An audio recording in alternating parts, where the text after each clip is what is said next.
मरकुस रचित सुसमाचार अध्याय 1। परमेश्वर के पुत्र यीशु मसीह के सुसमाचार का आरंभ, जैसा यशायाह भविष्यद्वक्ता की पुस्तक में लिखा है। देख, मैं अपने दूत को तेरे आगे भेजता हूं, जो तेरे लिए मार्ग सुधारेगा। जंगल में एक पुकारने वाले का शब्द सुनाई दे रहा है कि प्रभु का मार्ग तैयार करो और उसकी सड़कें सीधी करो। यूहन्ना आया, जो जंगल में बपतिस्मा देता और पापों की क्षमा के लिए मन फिराव के बपतिस्मा का प्रचार करता था। सारे यहूदिया प्रदेश के और यरूशलेम के सब रहने वाले निकलकर उसके पास गए और अपने पापों को मानकर यरदन नदी में उससे बपतिस्मा लिया। यूहन्ना ऊंट के रोम का वस्त्र पहने और अपनी कमर में चमड़े का कटिबंध बांधे रहता था तथा टिड्डियां और वन मधु खाया करता था और ये प्रचार करता था, मेरे बाद वो आने वाला है जो मुझसे शक्तिमान है। मैं इस योग्य नहीं कि झुककर उसके जूतों का बंद खोलूं। मैंने तो तुम्हें जल से बपतिस्मा दिया है, पर वो तुम्हें पवित्र आत्मा से बपतिस्मा देगा। उन दिनों में यीशु ने गलील के नासरत से आकर यरदन में यूहन्ना से बपतिस्मा लिया, और जब वो जल से निकलकर ऊपर आया तो तुरंत उसने आकाश को खुलते और आत्मा को कबूतर के समान अपने ऊपर उतरते देखा। और ये आकाशवाणी हुई, तू मेरा प्रिय पुत्र है, तुझसे मैं प्रसन्न हूं। तब आत्मा ने तुरंत उसको जंगल की ओर भेजा। जंगल में 40 दिन तक शैतान ने उसकी परीक्षा की और वो वन पशुओं के साथ रहा और स्वर्गदूत उसकी सेवा करते रहे। यूहन्ना के पकड़वाए जाने के बाद यीशु ने गलील में आकर परमेश्वर के राज्य का सुसमाचार प्रचार किया और कहा, समय पूरा हुआ है और परमेश्वर का राज्य निकट आ गया है। मन फिराओ और सुसमाचार पर विश्वास करो। गलील की झील के किनारे किनारे जाते हुए उसने शमौन और उसके भाई आंद्रियास को झील में जाल डालते देखा, क्योंकि वे मछुए थे। यीशु ने उनसे कहा, मेरे पीछे आओ, मैं तुमको मनुष्यों के मछुए बनाऊंगा। वे तुरंत जालों को छोड़कर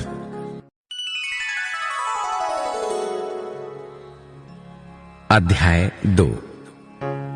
कई दिन के बाद वो फिर कफरनहूम में आया और सुना गया कि वो घर में है। फिर इतने लोग इकट्ठा हुए कि द्वार के पास भी जगह नहीं थी और वो उन्हें वचन सुना रहा था। और लोग एक लकवे के रोगी को 4 मनुष्यों से उठवाकर उसके पास ले आए, परंतु जब वे भीड़ के कारण उसके निकट ना पहुंच सके तो उन्होंने उस छत को जिसके नीचे वो था खोल दिया, और जब वे उसे उधेड़ चुके तो उस खाट को जिस पर लकवे का रोगी पड़ा था लटका दिया। यीशु ने उनका विश्वास देखकर उस लकवे के रोगी से कहा, हे पुत्र, तेरे पाप क्षमा हुए। तब कई शास्त्री जो वहां बैठे थे अपने अपने मन में विचार करने लगे, ये मनुष्य क्यों ऐसा कहता है? ये तो परमेश्वर की निंदा करता है। परमेश्वर को छोड़ और कौन पाप क्षमा कर सकता है? यीशु ने तुरंत अपनी आत्मा में जान लिया कि वे अपने अपने मन में ऐसा विचार कर रहे हैं, और उनसे कहा, तुम अपने अपने मन में ये विचार क्यों कर रहे हो? सहज क्या है? क्या लकवे के रोगी से ये कहना कि तेरे पाप क्षमा हुए, या ये कहना कि उठ अपनी खाट उठाकर चल फिर? परंतु जिससे तुम जान लो कि मनुष्य के पुत्र को पृथ्वी पर पाप क्षमा करने का भी अधिकार है, उसने उस लकवे के रोगी से कहा, मैं तुझसे कहता हूं, उठ, अपनी खाट उठाकर अपने घर चला जा। वो उठा और तुरंत खाट उठाकर सबके सामने से निकलकर चला गया। इस पर सब चकित हुए और परमेश्वर की बड़ाई करके कहने लगे, हमने ऐसा कभी नहीं देखा। वो फिर निकलकर झील के किनारे गया और सारी भीड़ उसके पास आई और वो उन्हें उपदेश देने लगा। जाते हुए उसने हलफई के पुत्र लेवी को चुंगी की चौकी पर बैठे देखा और उससे कहा, मेरे पीछे हो ले। और वो उठकर उसके पीछे हो लिया। जब वो उसके घर में भोजन करने बैठा, तब बहुत से चुंगी लेने वाले और पापी यीशु और उसके चेलों के साथ भोजन करने बैठे, क्योंकि वे बहुत से थे और उसके पीछे हो लिए थे। शास्त्रियों और फरीसियों ने ये देखकर कि वो तो पापियों और चुंगी लेने वालों के साथ भोजन कर रहा है, उसके चेलों से कहा, वो तो चुंगी लेने वालों और पापियों के साथ खाता पीता है। यीशु ने यह सुनकर उनसे कहा, भले चंगों को वैद्य की आवश्यकता नहीं, परंतु बीमारों को है। मैं धर्मियों को नहीं, परंतु पापियों को बुलाने आया हूं। यूहन्ना के चेले और फरीसी उपवास करते थे, अतः उन्होंने आकर उससे ये कहा, यूहन्ना के चेले और फरीसियों के चेले क्यों उपवास रखते हैं, परंतु तेरे चेले उपवास नहीं रखते? यीशु ने उनसे कहा, जब तक दूल्हा बारातियों के साथ रहता है, क्या वे उपवास कर सकते हैं? अतः जब तक दूल्हा उनके साथ है, तब तक वे उपवास नहीं कर सकते। परंतु वे दिन आएंगे जब दूल्हा उनसे अलग किया जाएगा, उस समय वे उपवास करेंगे। कोरे कपड़े का पैबंद पुराने वस्त्र पर कोई नहीं लगाता, नहीं तो वो पैबंद उसमें से कुछ खींच लेगा, अर्थात नया पुराने से, और वो पहले से अधिक फट जाएगा।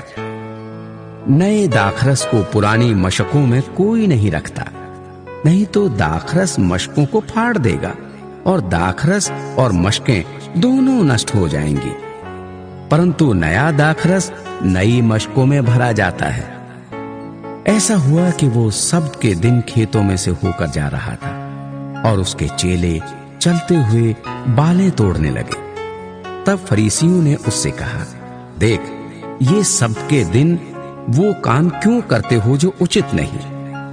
उसने उनसे कहा, क्या तुमने ये कभी नहीं पढ़ा कि जब दाऊद को आवश्यकता हुई और जब वो और उसके साथी भूखे हुए, तब उसने क्या किया था? उसने कैसे अबियातार महायाजक के समय परमेश्वर के भवन में जाकर भेंट की रोटियां खाई, जिसका खाना याजकों को छोड़ और किसी को भी उचित नहीं, और अपने साथियों को भी दी। तब उसने उनसे कहा, सब्त का दिन मनुष्य के लिए बनाया गया है, ना कि मनुष्य सब्त के दिन के लिए। इसलिए मनुष्य का पुत्र सब्त के दिन का भी स्वामी है।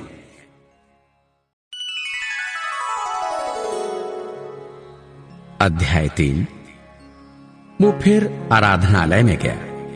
वहां एक मनुष्य था जिसका हाथ सूख गया था, और वे उस पर दोष लगाने के लिए उसकी घात में लगे हुए थे कि देखें वो सब्त के दिन उसे चंगा करता है कि नहीं। उसने सूखे हाथ वाले मनुष्य से कहा, बीच में खड़ा हो, और उनसे कहा, क्या सब्त के दिन भला करना उचित है या बुरा करना, प्राण को बचाना या मारना? पर वे चुप रहे। उसने उनके मन की कठोरता से उदास होकर उनको क्रोध से चारों ओर देखा और उस मनुष्य से कहा, अपना हाथ बढ़ा। उसने बढ़ाया और उसका हाथ अच्छा हो गया। तब फरीसी बाहर जाकर तुरंत हेरोदियों के साथ उसके विरोध में सम्मति करने लगे कि उसे किस प्रकार नष्ट करें। यीशु अपने चेलों के साथ झील की ओर चला गया, और गलील में एक बड़ी भीड़ उसके पीछे हो ली। और यहूदिया और यरूशलेम और इदूमिया और यरदन के पार और सूर और सैदा के आसपास से एक बड़ी भीड़ ये सुनकर कि वो कैसे अचंभे के काम करता है, उसके पास आई। उसने अपने चेलों से कहा, भीड़ के कारण एक छोटी नाव मेरे लिए तैयार रहे ताकि वे मुझे दबा ना सके, क्योंकि उसने बहुतों को चंगा किया था। इसलिए जितने लोग रोगग्रस्त थे उसे छूने के लिए उस पर गिरे पड़ते थे। अशुद्ध आत्माएं भी जब उसे देखती थीं तो उसके आगे गिर पड़ती थीं और चिल्लाकर कहती थीं कि तू परमेश्वर का पुत्र है। और उसने उन्हें बहुत चिताया कि मुझे प्रकट न करना। फिर वो पहाड़ पर चढ़ गया और जिन्हें वो चाहता था उन्हें अपने पास बुलाया और वे उसके पास आए।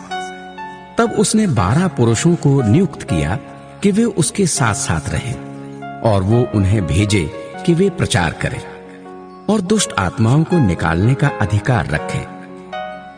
वे ये हैं, शैमोन जिसका नाम उसने पतरस रखा, और जब्दी का पुत्र याकूब और याकूब का भाई यूहन्ना जिनका नाम उसने बोअनर्गिस अर्थात गर्जन के पुत्र रखा, और अंद्रयास और फिलिपुस और बर्तुल्मे और मत्ती और थोमा और हल्फाई का पुत्र याकूब और तद्दै और शैमोन कनानी और यहूदा इस्करियोती जिसने उसे पकड़वा भी दिया।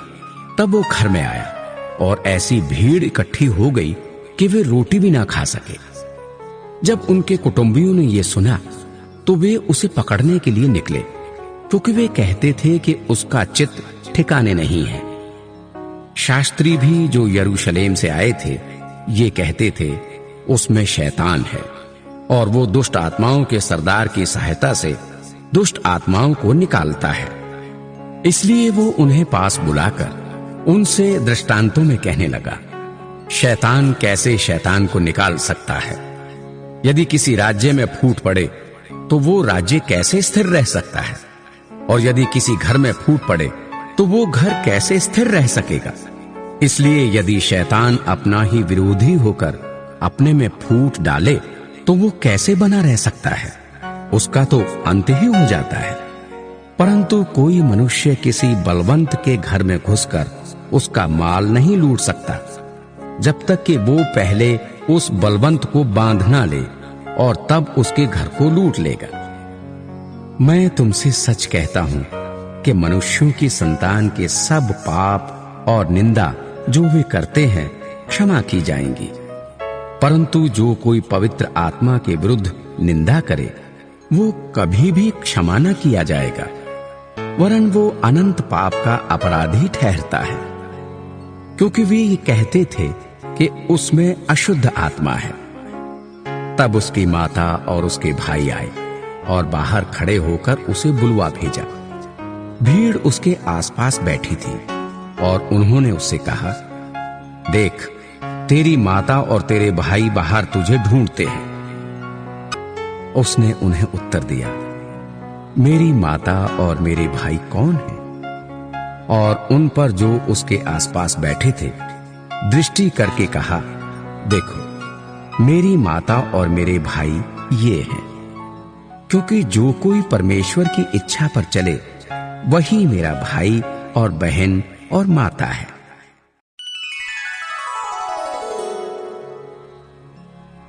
अध्याय 4।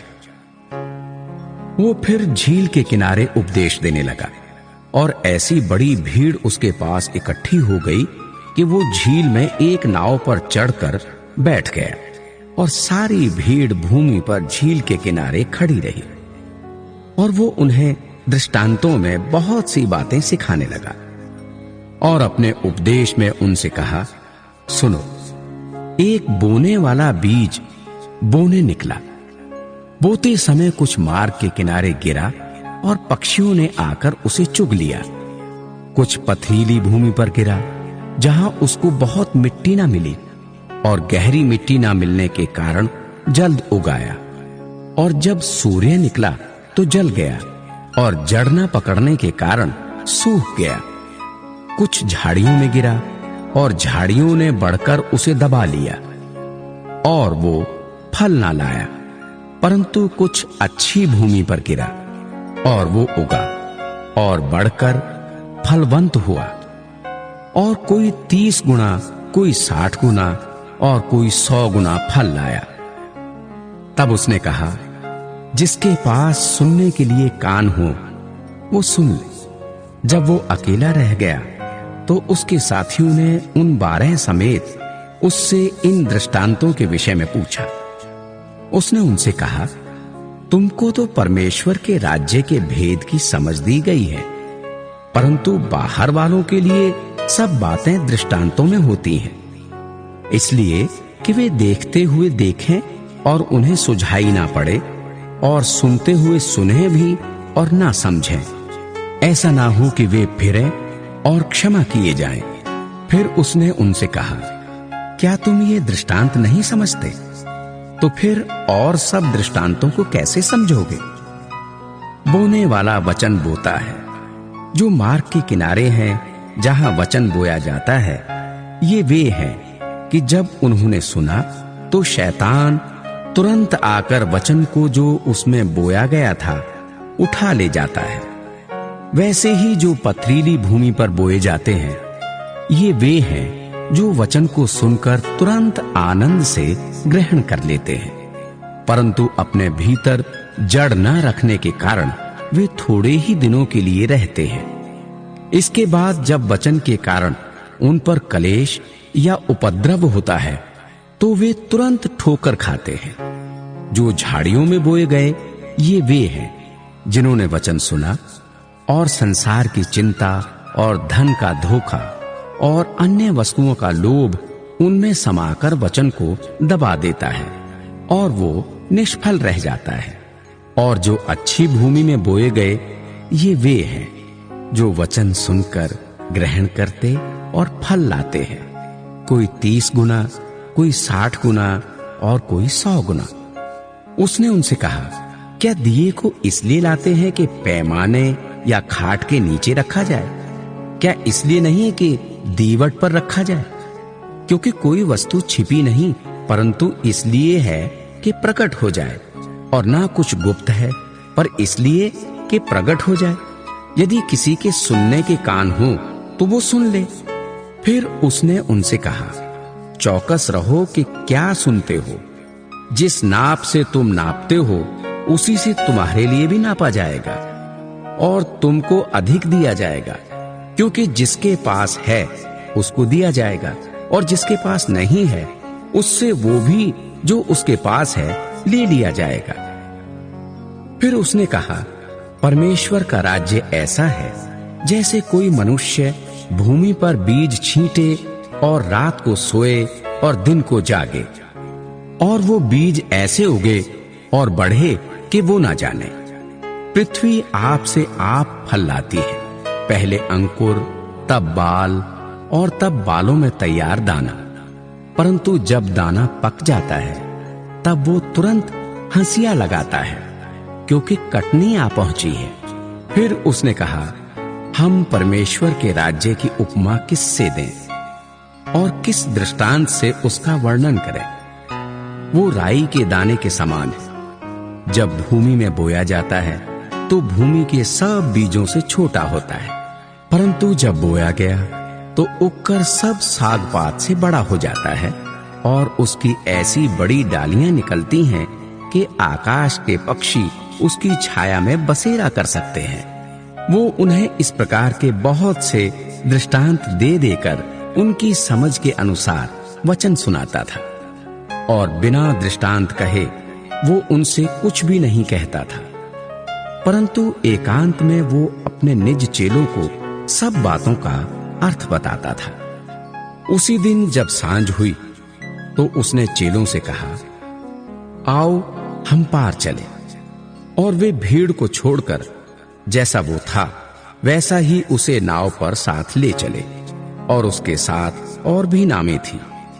जब बड़ी आंधी आई और लहरें नाव पर यहां तक लगी कि वो पानी से भरी जाती थी, पर वो आप पिछले भाग में गद्दी पर सो रहा था। तब उन्होंने उसे जगाकर उससे कहा, हे गुरु, क्या तुझे चिंता नहीं कि हम नष्ट हुए जाते हैं? तब उसने उठकर आंधी को डांटा और पानी से कहा, शांत रह, थम जा। और आंधी थम गई और बड़ा चैन हो गया। और उसने कहा, तुम क्यों डरते हो? क्या तुम्हें अब तक विश्वास नहीं? वे बहुत ही डर गए और आपस में बोले, ये कौन है कि आंधी और पानी भी उसकी आज्ञा मानते हैं?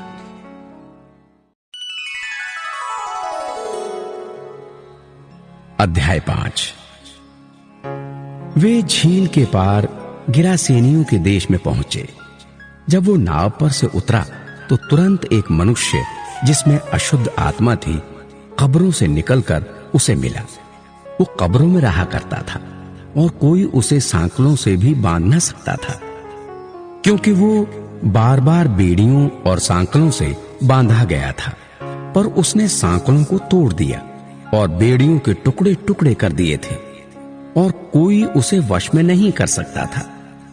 वो लगातार रात दिन कब्रों और पहाड़ों में चिल्लाता और अपने को पत्थरों से घायल करता था। वो यीशु को दूर से ही देखकर दौड़ा, उसे प्रणाम किया और ऊंचे शब्द से चिल्लाकर कहा, हे यीशु, परम प्रधान परमेश्वर के पुत्र, मुझे तुझसे क्या काम? मैं तुझे परमेश्वर की शपथ देता हूं कि मुझे पीड़ा ना दे। क्योंकि उसने उससे कहा था, हे अशुद्ध आत्मा, इस मनुष्य में से निकला। उसने उससे पूछा, तेरा क्या नाम है? उसने उससे कहा, मेरा नाम सेना है, क्योंकि हम बहुत हैं। और उसने उससे बहुत विनती की, हमें इस देश से बाहर ना भेज। वहां पहाड़ पर सूअरों का एक बड़ा झुंड चल रहा था। उन्होंने उससे विनती करके कहा, हमें उन सूअरों में भेज दें कि हम उनके भीतर जाएं। अतः उसने उन्हें आज्ञा दी और अशुद्ध आत्मा निकलकर सूअरों के भीतर बैठ गई और झुंड, जो कोई 2000 का था, कहाड़े पर से झपटकर झील में जा पड़ा और डूब मरा। उनके चरवाहों ने भागकर नगर और गांवों में समाचार सुनाया और जो हुआ था लोग उसे देखने आए।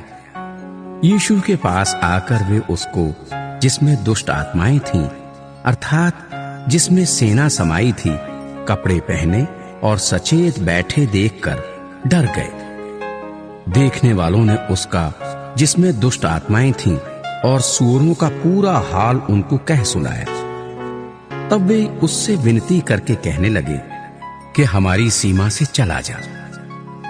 जब वो नाव पर चढ़ने लगा तो वो, जिसमें पहले दुष्ट आत्माएं थीं, उससे विनती करने लगा, मुझे अपने साथ रहने दे। परंतु उसने उसे आज्ञा ना दी और उससे कहा, अपने घर जाकर अपने लोगों को बता कि तुझ पर दया करके प्रभु ने तेरे लिए कैसे बड़े काम किए हैं। वो जाकर दिकापुलिस में इस बात का प्रचार करने लगा कि यीशु ने मेरे लिए कैसे बड़े काम किए, और सब लोग अचंभा करते थे। जब यीशु फिर नाव से पार गया तो एक बड़ी भीड़ उसके पास इकट्ठी हो गई। वो झील के किनारे ही था कि याईर नामक आराधनालय के सरदारों में से एक आया और उसे देखकर उसके पांवों पर गिरा और ये कहकर उससे बहुत विनती की, मेरी छोटी बेटी मरने पर है, तू आकर उस पर हाथ रख कि वो चंगी होकर जीवित रहे। तब वो उसके साथ चला और बड़ी भीड़ उसके पीछे हो ली, यहां तक कि लोग उस पर गिरे पड़ते थे। एक स्त्री थी जिसको 12 वर्ष से लहू बहने का रोग था। उसने बहुत वैद्यों से बड़ा दुख उठाया और अपना सब माल व्यय करने पर भी उसे कुछ लाभ ना हुआ था, परंतु और भी रोगी हो गई थी। वो यीशु की चर्चा सुनकर भीड़ में उसके पीछे से आई और उसके वस्त्र को छू लिया, क्योंकि वो कहती थी, यदि मैं उसके वस्त्र ही को छू लूंगी तो चंगी हो जाऊंगी। और तुरंत उसका लहू बहना बंद हो गया और उसने अपनी देह में जान लिया कि मैं उस बीमारी से अच्छी हो गई हूं। यीशु ने तुरंत अपने में जान लिया कि मुझमें से सामर्थ्य निकली है और भीड़ में पीछे फिरकर पूछा, मेरा वस्त्र किसने छुआ? उसके चेलों ने उससे कहा, तू देखता है कि भीड़ तुझ पर गिरी पड़ती है और तू कहता है कि किसने मुझे छुआ? तब उसने उसे देखने के लिए जिसने ये काम किया था चारों ओर दृष्टि की। तब वो स्त्री ये जानकर कि मेरी कैसी भलाई हुई है, डरती और कांपती हुई आई और उसके पांवों पर गिरकर उससे सब हाल सच सच कह दिया। उसने उससे कहा, पुत्री, तेरे विश्वास ने तुझे चंगा किया है, कुशल से जा और अपनी इस बीमारी से बची रह। वो ये कह ही रहा था कि आराधनालय के सरदार के घर से लोगों ने आकर कहा, तेरी बेटी तो मर गई, अब गुरु को क्यों दुख देता है?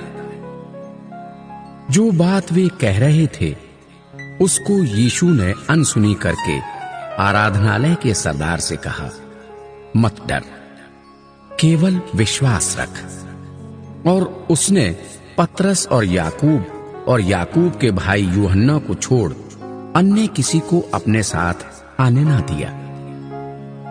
आराधनालय के सरदार के घर में पहुंचकर उसने लोगों को बहुत रोते और चिल्लाते देखा। तब उसने भीतर जाकर उनसे कहा, तुम क्यों हल्ला मचाते हो और रोते हो? लड़की मरी नहीं परंतु सो रही है। वे उसकी हंसी करने लगे, परंतु उसने सबको निकालकर लड़की के माता पिता और अपने साथियों के साथ भीतर जहां लड़की पड़ी थी गया और लड़की का हाथ पकड़कर उससे कहा, तलीता कूमी, जिसका अर्थ है, हे लड़की, मैं तुझसे कहता हूं, उठ। और लड़की तुरंत उठकर चलने फिरने लगी, क्योंकि वो 12 वर्ष की थी। इस पर लोग बहुत चकित हो गए।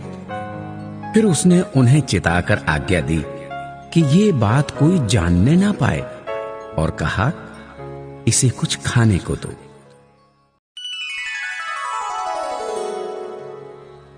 अध्याय 6। वहां से निकलकर वो अपने देश में आया और उसके चेले भी उसके पीछे गए। सब्त के दिन वो आराधनालय में उपदेश करने लगा और बहुत से लोग सुनकर चकित हुए और कहने लगे, इसको ये बातें कहां से आ गईं? ये कौन सा ज्ञान है जो उसको दिया गया है? कैसे सामर्थ्य के काम इसके हाथों से प्रकट होते हैं? क्या ये वही बढ़ई नहीं जो मरियम का पुत्र और याकूब, योसेस, यहूदा और शैमोन का भाई है? क्या उसकी बहनें यहां हमारे बीच में नहीं रहती? इसलिए उन्होंने उसके विषय में ठोकर खाई। यीशु ने उनसे कहा, भविष्यद्वक्ता का अपने देश और अपने कुटुंब और अपने घर को छोड़ और कहीं भी निरादर नहीं होता। वो वहां कोई सामर्थ्य का काम ना कर सका, केवल थोड़े से बीमारों पर हाथ रखकर उन्हें चंगा किया।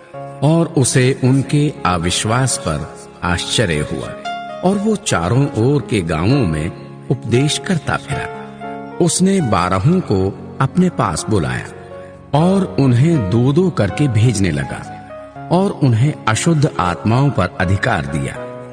उसने उन्हें आज्ञा दी, मार्ग के लिए लाठी छोड़ और कुछ ना लो, ना तो रोटी, ना झोली, ना बटुए में पैसे, परंतु जूतियां पहनो और 2-2 कुर्ते ना पहनो। और उसने उनसे कहा, जहां कहीं तुम किसी घर में उतरो तो जब तक वहां से विदा ना हो तब तक उसी घर में ठहरे रहो। जिस स्थान के लोग तुम्हें ग्रहण ना करें और तुम्हारी ना सुने, वहां से चलते ही अपने तलवों की धूल झाड़ डालो कि उन पर गवाही हो। तब उन्होंने जाकर प्रचार किया कि मन फिराओ और बहुत सी दुष्ट आत्माओं को निकाला और बहुत से बीमारों पर तेल मलकर उन्हें चंगा किया। हेरोदेस राजा ने भी उनकी चर्चा सुनी, क्योंकि उसका नाम फैल गया था, और उसने कहा, यूहन्ना बपतिस्मा देने वाला मरे हुओं में से जी उठा है, इसीलिए उससे ये सामर्थ्य के काम प्रकट होते हैं। अन्य लोगों ने कहा, ये एलिया है, परंतु कुछ अन्य ने कहा, भविष्यद्वक्ता या भविष्यद्वक्ताओं में से किसी एक के समान है। हेरोदेस ने यह सुनकर कहा, जिस यूहन्ना का सिर मैंने कटवाया था वही जी उठा है। हेरोदेस ने अपने भाई फिलिपुस की पत्नी हेरोदियास के कारण, जिससे उसने विवाह कर लिया था, लोगों को भेजकर यूहन्ना को पकड़वाकर बंदी गृह में डाल दिया था, क्योंकि यूहन्ना ने हेरोदेस से कहा था, अपने भाई की पत्नी को रखना तुझे उचित नहीं।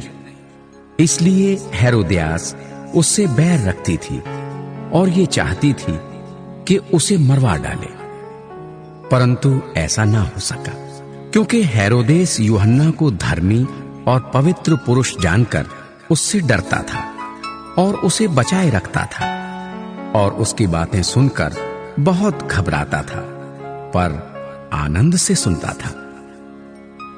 ठीक अवसर आया जब हेरोदेस ने अपने जन्मदिन में अपने प्रधानों और सेनापतियों और गलील के बड़े लोगों के लिए भोज किया, तो हेरोदियास की बेटी भीतर आई और नाचकर हेरोदेस को और उसके साथ बैठने वालों को प्रसन्न किया।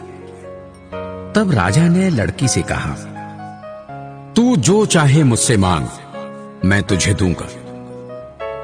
और उससे शपथ खाई, मैं अपने आधे राज्य तक जो कुछ तू मुझसे मांगेगी मैं तुझे दूंगा। उसने बाहर जाकर अपनी माता से पूछा, मैं क्या मांगू? वो बोली, यूहन्ना बपतिस्मा देने वाले का सिर। वो तुरंत राजा के पास भीतर आई और उससे विनती की, मैं चाहती हूं कि तू अभी यूहन्ना बपतिस्मा देने वाले का सिर एक थाल में मुझे मंगवा दे।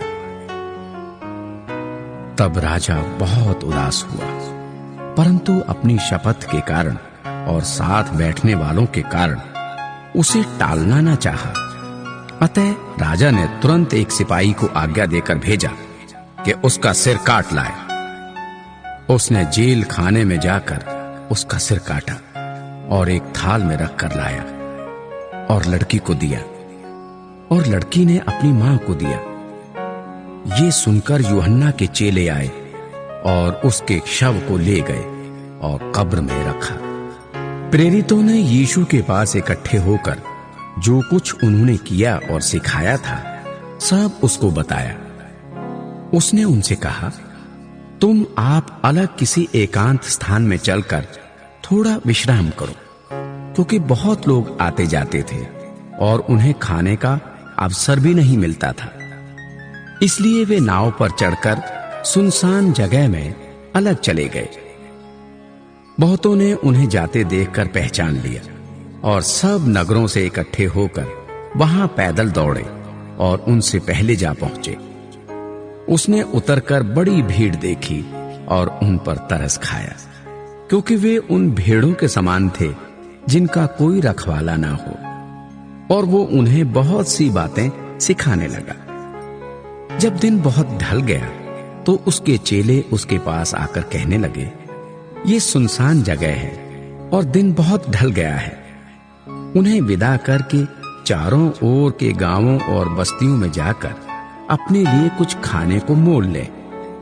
उसने उत्तर दिया, तुम ही उन्हें खाने को दो। उन्होंने उससे कहा, क्या हम 100 दिनार की रोटियां मोल लें और उन्हें खिलाएं? उसने उनसे कहा, जाकर देखो तुम्हारे पास कितनी रोटियां हैं। उन्होंने मालूम करके कहा, 5 और 2 मछली भी। तब उसने उन्हें आज्ञा दी कि सबको हरी घास पर पांति पांति में बैठा दो। वे 100 और 50 करके पांति पांति बैठ गए। उसने उन 5 रोटियों को और 2 मछलियों को लिया और स्वर्ग की ओर देखकर धन्यवाद किया और रोटियां तोड़ तोड़ कर चेलों को देता गया कि वे लोगों को परोसें, और वे 2 मछलियां भी उन सब में बांट दी। सब खाकर तृप्त हो गए और उन्होंने टुकड़ों से 12 टोकरियां भरकर उठाई, और कुछ मछलियों से भी जिन्होंने रोटियां खाई वे 5000 पुरुष थे। तब उसने तुरंत अपने चेलों को नाव पर चढ़ने के लिए विवश किया कि वे उससे पहले उस पार बैतसैदा को चले जाएं, जब तक कि वो लोगों को विदा करे। उन्हें विदा करके वो पहाड़ पर प्रार्थना करने को गया। जब सांझ हुई तो नाव झील के बीच में थी और वो अकेला भूमि पर था। तब उसने देखा कि वे खेते खेते घबरा गए हैं, क्योंकि हवा उनके विरुद्ध थी। तो रात के 4थे पहर के निकट वो झील पर चलते हुए उनके पास आया और उनसे आगे निकल जाना चाहता था, परंतु उन्होंने उसे झील पर चलते देखकर समझा कि भूत है और चिल्ला उठे, क्योंकि सब उसे देखकर घबरा गए थे।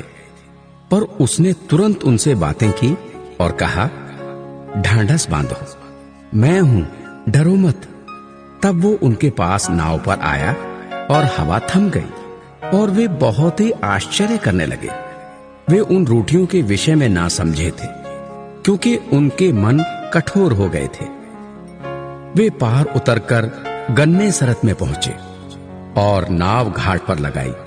जब वे नाव पर से उतरे तो लोग तुरंत उसको पहचान कर आसपास के सारे देश में दौड़े और बीमारों को खाटों पर डालकर जहां जहां समाचार पाया कि वो है वहां वहां लिए फिरे।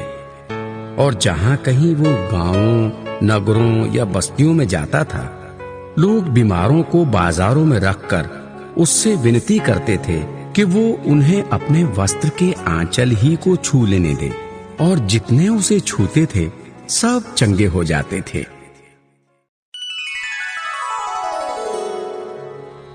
अध्याय 7। तब फरीसी और कुछ शास्त्री जो यरूशलेम से आए थे उसके पास इकट्ठा हुए, और उन्होंने उसके कुछ चेलों को अशुद्ध अर्थात बिना धोए हाथों से रोटी खाते देखा, क्योंकि फरीसी और सब यहूदी पूर्वजों की परंपरा पर चलते हैं, और जब तक भली भांति हाथ नहीं धो लेते तब तक नहीं खाते, और बाजार से आकर जब तक स्नान नहीं कर लेते तब तक नहीं खाते। और बहुत सी अन्य बातें हैं जो उनके पास मानने के लिए पहुंचाई गई हैं, जैसे कटोरों और लोटों और तांबे के बर्तनों को धोना मांजना। इसलिए उन फरीसियों और शास्त्रियों ने उससे पूछा, तेरे चेले क्यों पूर्वजों की परंपराओं पर नहीं चलते और बिना धोए हाथों से रोटी खाते हैं? उसने उनसे कहा, यशायाह ने तुम कपटियों के विषय में बहुत ठीक भविष्यवाणी की है, जैसा लिखा है, ये लोग होठों से तो मेरा आदर करते हैं, पर उनका मन मुझसे दूर रहता है। ये व्यर्थ मेरी उपासना करते हैं, क्योंकि मनुष्यों की आज्ञाओं को धर्मोपदेश करके सिखाते हैं, क्योंकि तुम परमेश्वर की आज्ञा को टालकर मनुष्यों की रीतियों को मानते हो। उसने उनसे कहा, तुम अपनी परंपराओं को मानने के लिए परमेश्वर की आज्ञा कैसी अच्छी तरह टाल देते हो? क्योंकि मूसा ने कहा है, अपने पिता और अपनी माता का आदर कर, और जो कोई पिता व माता को बुरा कहे वो अवश्य मार डाला जाए। परंतु तुम कहते हो कि यदि कोई अपने पिता व माता से कहे, जो कुछ तुझे मुझसे लाभ पहुंच सकता था वो कुर्बान अर्थात संकल्प हो चुका, तो तुम उसको उसके पिता व उसकी माता की कुछ सेवा करने नहीं देते। इस प्रकार तुम अपनी परंपराओं से जिन्हें तुमने ठहराया है परमेश्वर का वचन टाल देते हो और ऐसे ऐसे बहुत से काम करते हो। तब उसने लोगों को अपने पास बुलाकर उनसे कहा, तुम सब मेरी सुनो और समझो। ऐसी कोई वस्तु नहीं जो मनुष्य में बाहर से समाकर उसे अशुद्ध करे, परंतु जो वस्तुएं मनुष्य के भीतर से निकलती हैं वे ही उसे अशुद्ध करती हैं। यदि किसी के सुनने के कान हो तो सुन ले, जब वो भीड़ के पास से घर में गया तो उसके चेलों ने इस दृष्टांत के विषय में उससे पूछा। उसने उनसे कहा, क्या तुम भी ऐसे ना समझ हो? क्या तुम नहीं समझते कि जो वस्तु बाहर से मनुष्य के भीतर जाती है वो उसे अशुद्ध नहीं कर सकती, क्योंकि वो उनके मन में नहीं परंतु पेट में जाती है और संडास में निकल जाती है। ये कहकर उसने सब भोजन वस्तुओं को शुद्ध ठहराया। फिर उसने कहा, जो मनुष्य में से निकलता है वही मनुष्य को अशुद्ध करता है, क्योंकि भीतर से अर्थात मनुष्य के मन से बुरे बुरे विचार, व्यभिचार, चोरी, हत्या, परस्त्री गमन, लोभ, दुष्टता, छल, लुचपन, कुदृष्टि, निंदा, अभिमान और मूर्खता निकलती हैं। ये सब बुरी बातें भीतर ही से निकलती हैं और मनुष्य को अशुद्ध करती हैं। फिर वो वहां से उठकर सूर और सैदा के देशों में आया और एक घर में गया और चाहता था कि कोई ना जाने, परंतु वो छिप ना सका। और तुरंत एक स्त्री जिसकी छोटी बेटी में अशुद्ध आत्मा थी उसकी चर्चा सुनकर आई और उसके पांवों पर गिरी। ये यूनानी और सुरूफिनी की जाति की थी। उसने उससे विनती की कि मेरी बेटी में से दुष्ट आत्मा निकाल दे।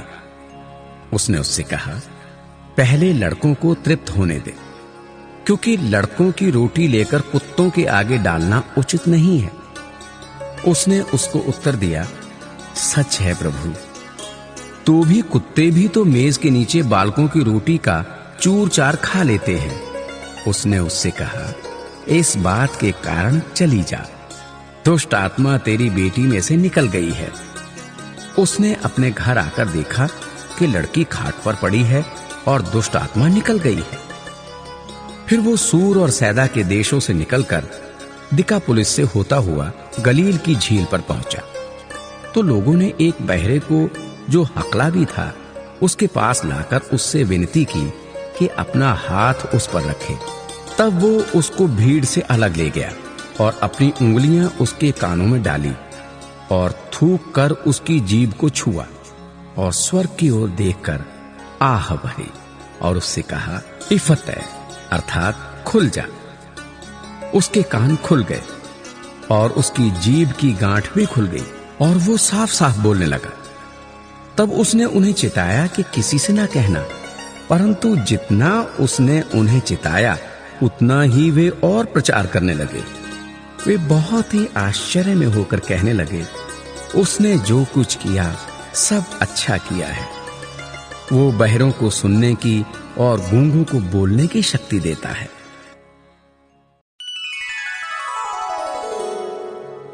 अध्याय 8। उन दिनों में जब फिर बड़ी भीड़ इकट्ठी हुई और उनके पास कुछ खाने को ना था, तो उसने अपने चेलों को पास बुलाकर उनसे कहा, मुझे इस भीड़ पर तरस आता है, क्योंकि ये 3 दिन से बराबर मेरे साथ है और उनके पास कुछ भी खाने को नहीं। यदि मैं उन्हें भूखा घर भेज दूं तो मार्ग में थक कर रह जाएंगे, क्योंकि इनमें से कोई कोई दूर से आए हैं। उनके चेलों ने उसको उत्तर दिया, यहां जंगल में इतनी रोटी कोई कहां से लाए कि ये तृप्त हों। उसने उनसे पूछा, तुम्हारे पास कितनी रोटियां हैं? उन्होंने कहा, 7। तब उसने लोगों को भूमि पर बैठने की आज्ञा दी और वे 7 रोटियां ली और धन्यवाद करके तोड़ी और अपने चेलों को देता गया कि उनके आगे रखें, और उन्होंने लोगों के आगे परोस दिया। उनके पास थोड़ी सी छोटी मछलियां भी थीं। उसने धन्यवाद करके उन्हें भी लोगों के आगे रखने की आज्ञा दी। वे खाकर तृप्त हो गए और चेलों ने शेष टुकड़ों के 7 टोकरे भरकर उठाए, और लोग 4000 के लगभग थे। तब उसने उनको विदा किया और वो तुरंत अपने चेलों के साथ नाव पर चढ़कर दलमनूता प्रदेश को चला गया।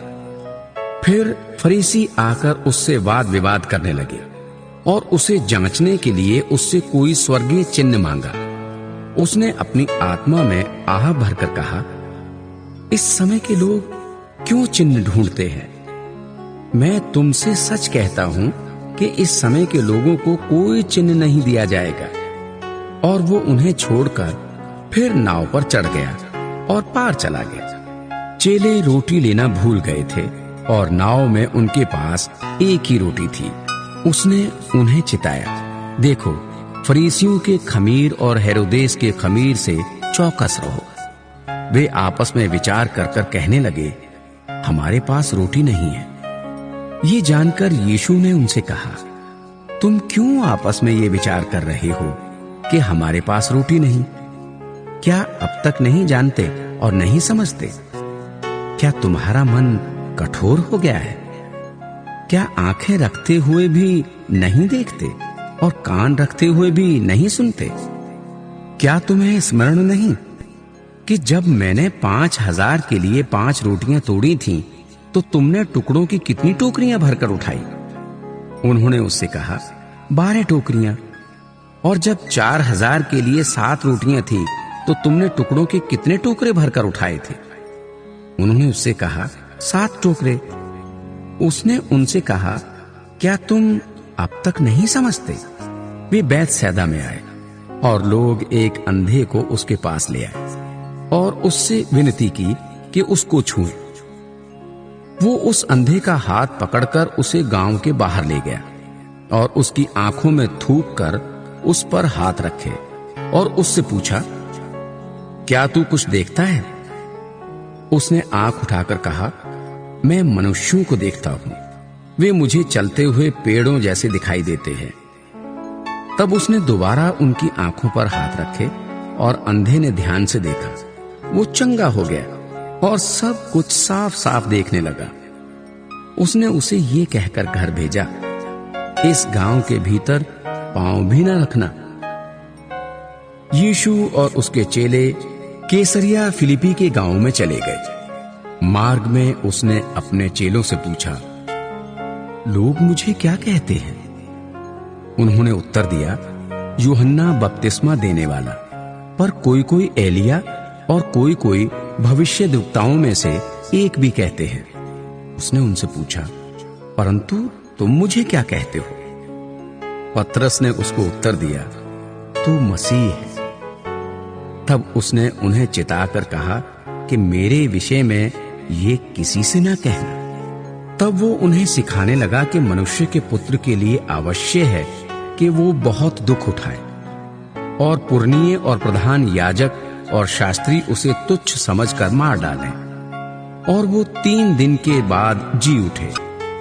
उसने ये बात उनसे साफ साफ कह दी। इस पर पतरस उसे अलग ले जाकर झिड़कने लगा, परंतु उसने फिरकर अपने चेलों की ओर देखा और पतरस को झिड़क कर कहा, हे शैतान, मेरे सामने से दूर हो, क्योंकि तू परमेश्वर की बातों पर नहीं परंतु मनुष्यों की बातों पर मन लगाता है।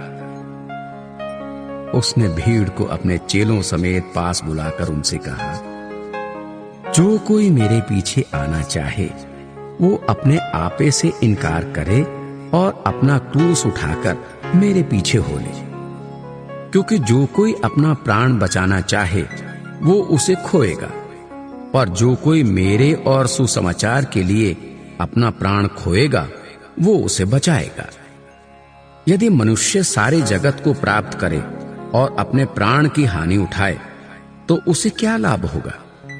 मनुष्य अपने प्राण के बदले क्या देगा? जो कोई इस व्यभिचारी और पापी जाति के बीच मुझसे और मेरी बातों से लजाएगा, मनुष्य का पुत्र भी जब वो पवित्र दूतों के साथ अपने पिता की महिमा सहित आएगा तब उससे भी लजाएगा।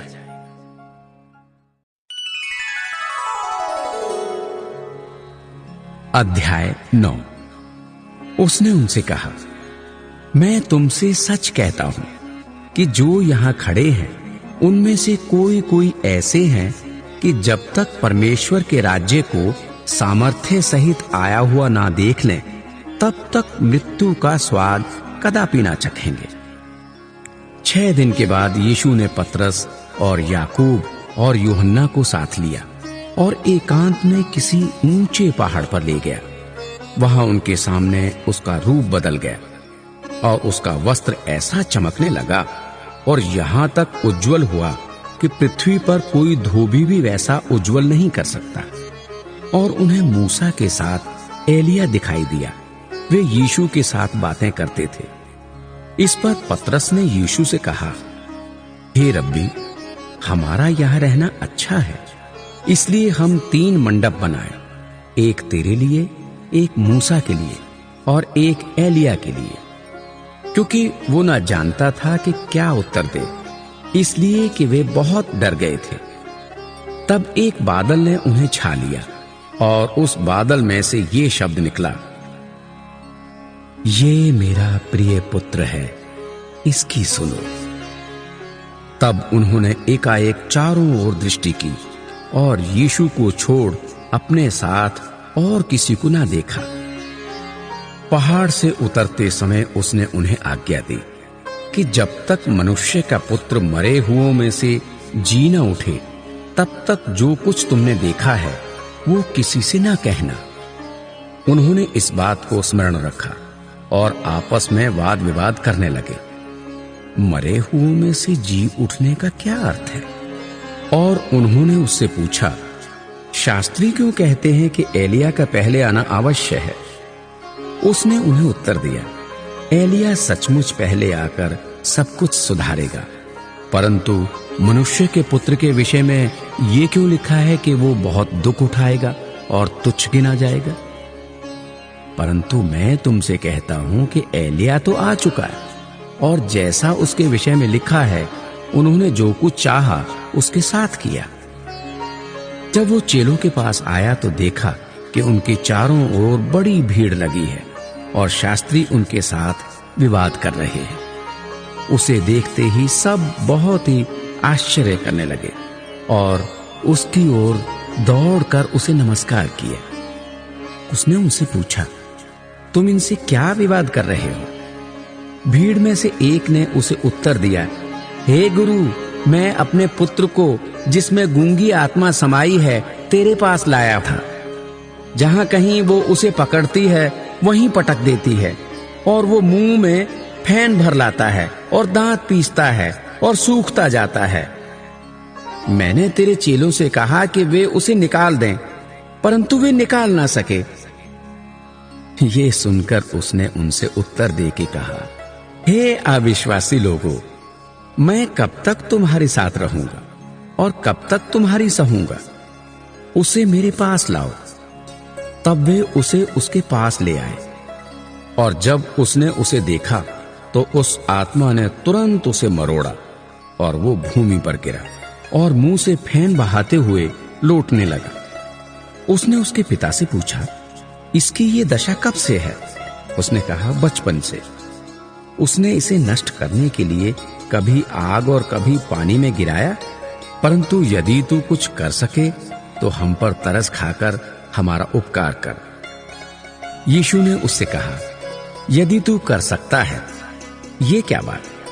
विश्वास करने वाले के लिए सब कुछ हो सकता है। बालक के पिता ने तुरंत गिड़गिड़ाकर कहा, हे प्रभु, मैं विश्वास करता हूं, मेरे अविश्वास का उपाय कर।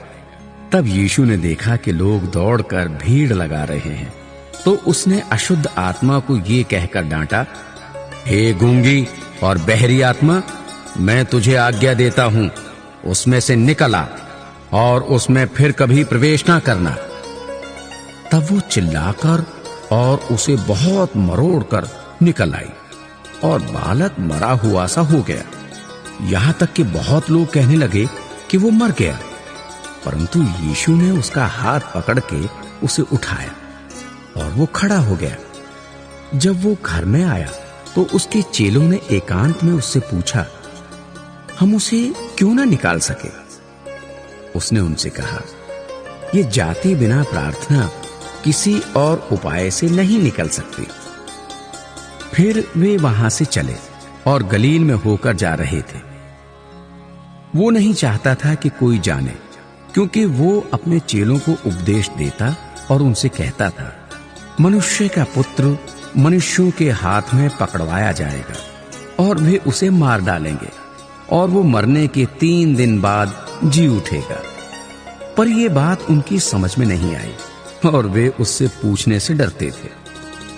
फिर वे कफरनहूम में आए और घर में आकर उसने उनसे पूछा, रास्ते में तुम किस बात पर विवाद कर रहे थे? वे चुप रहे, क्योंकि मार्ग में उन्होंने आपस में ये वाद विवाद किया था कि हम में से बड़ा कौन है। तब उसने बैठकर 12 को बुलाया और उनसे कहा, यदि कोई बड़ा होना चाहे तो सबसे छोटा और सबका सेवक बने। और उसने एक बालक को लेकर उनके बीच में खड़ा किया और उसे गोद में लेकर उनसे कहा, जो कोई मेरे नाम से ऐसे बालकों में से किसी एक को भी ग्रहण करता है वो मुझे ग्रहण करता है, और जो कोई मुझे ग्रहण करता वो मुझे नहीं वरन मेरे भेजने वाले को ग्रहण करता है। तब यूहन्ना ने उससे कहा, हे गुरु, हमने एक मनुष्य को तेरे नाम से दुष्ट आत्माओं को निकालते देखा और हम उसे मना करने लगे, क्योंकि वो हमारे पीछे नहीं हो लेता था। यीशु ने कहा, उसको मत मना करो, क्योंकि ऐसा कोई नहीं जो मेरे नाम से सामर्थ्य का काम करे और जल्दी से मुझे बुरा कह सके, क्योंकि जो हमारे विरोध में नहीं वो हमारी ओर है। जो कोई एक कटोरा पानी तुम्हें इसलिए पिलाए कि तुम मसीह के हो, तो मैं तुमसे सच कहता हूं कि वो अपना प्रतिफल किसी रीति से न खोएगा। जो कोई इन छोटों में से जो मुझ पर विश्वास करते हैं किसी को ठोकर खिलाए, तो उसके लिए भला ये है कि एक बड़ी चक्की का पाट उसके गले में लटकाया जाए और वो समुद्र में डाल दिया जाए। यदि तेरा हाथ तुझे ठोकर खिलाए तो उसे काट डाल। टुंडा होकर जीवन में प्रवेश करना तेरे लिए इससे भला है कि 2 हाथ रहते हुए नरक की आग में डाला जाए, जो कभी बुझने की नहीं, जहां उनका कीड़ा नहीं मरता और आग नहीं बुझती। यदि तेरा पांव तुझे ठोकर खिलाए तो उसे काट डाल।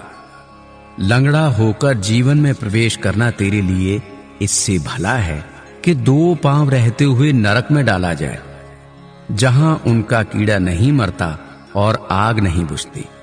यदि तेरी आंख तुझे ठोकर खिलाए तो उसे निकाल डाल। काना होकर परमेश्वर के राज्य में प्रवेश करना तेरे लिए इससे भला है कि 2 आंख रहते हुए तू नरक में डाला जाए, जहां उनका कीड़ा नहीं मरता और आग नहीं बुझती, क्योंकि हर एक जन आग से नमकीन किया जाएगा। नमक अच्छा है, पर यदि नमक का स्वाद जाता रहे तो उसे किससे नमकीन करोगे? अपने में नमक रखो और आपस में मेल मिलाप से रहो।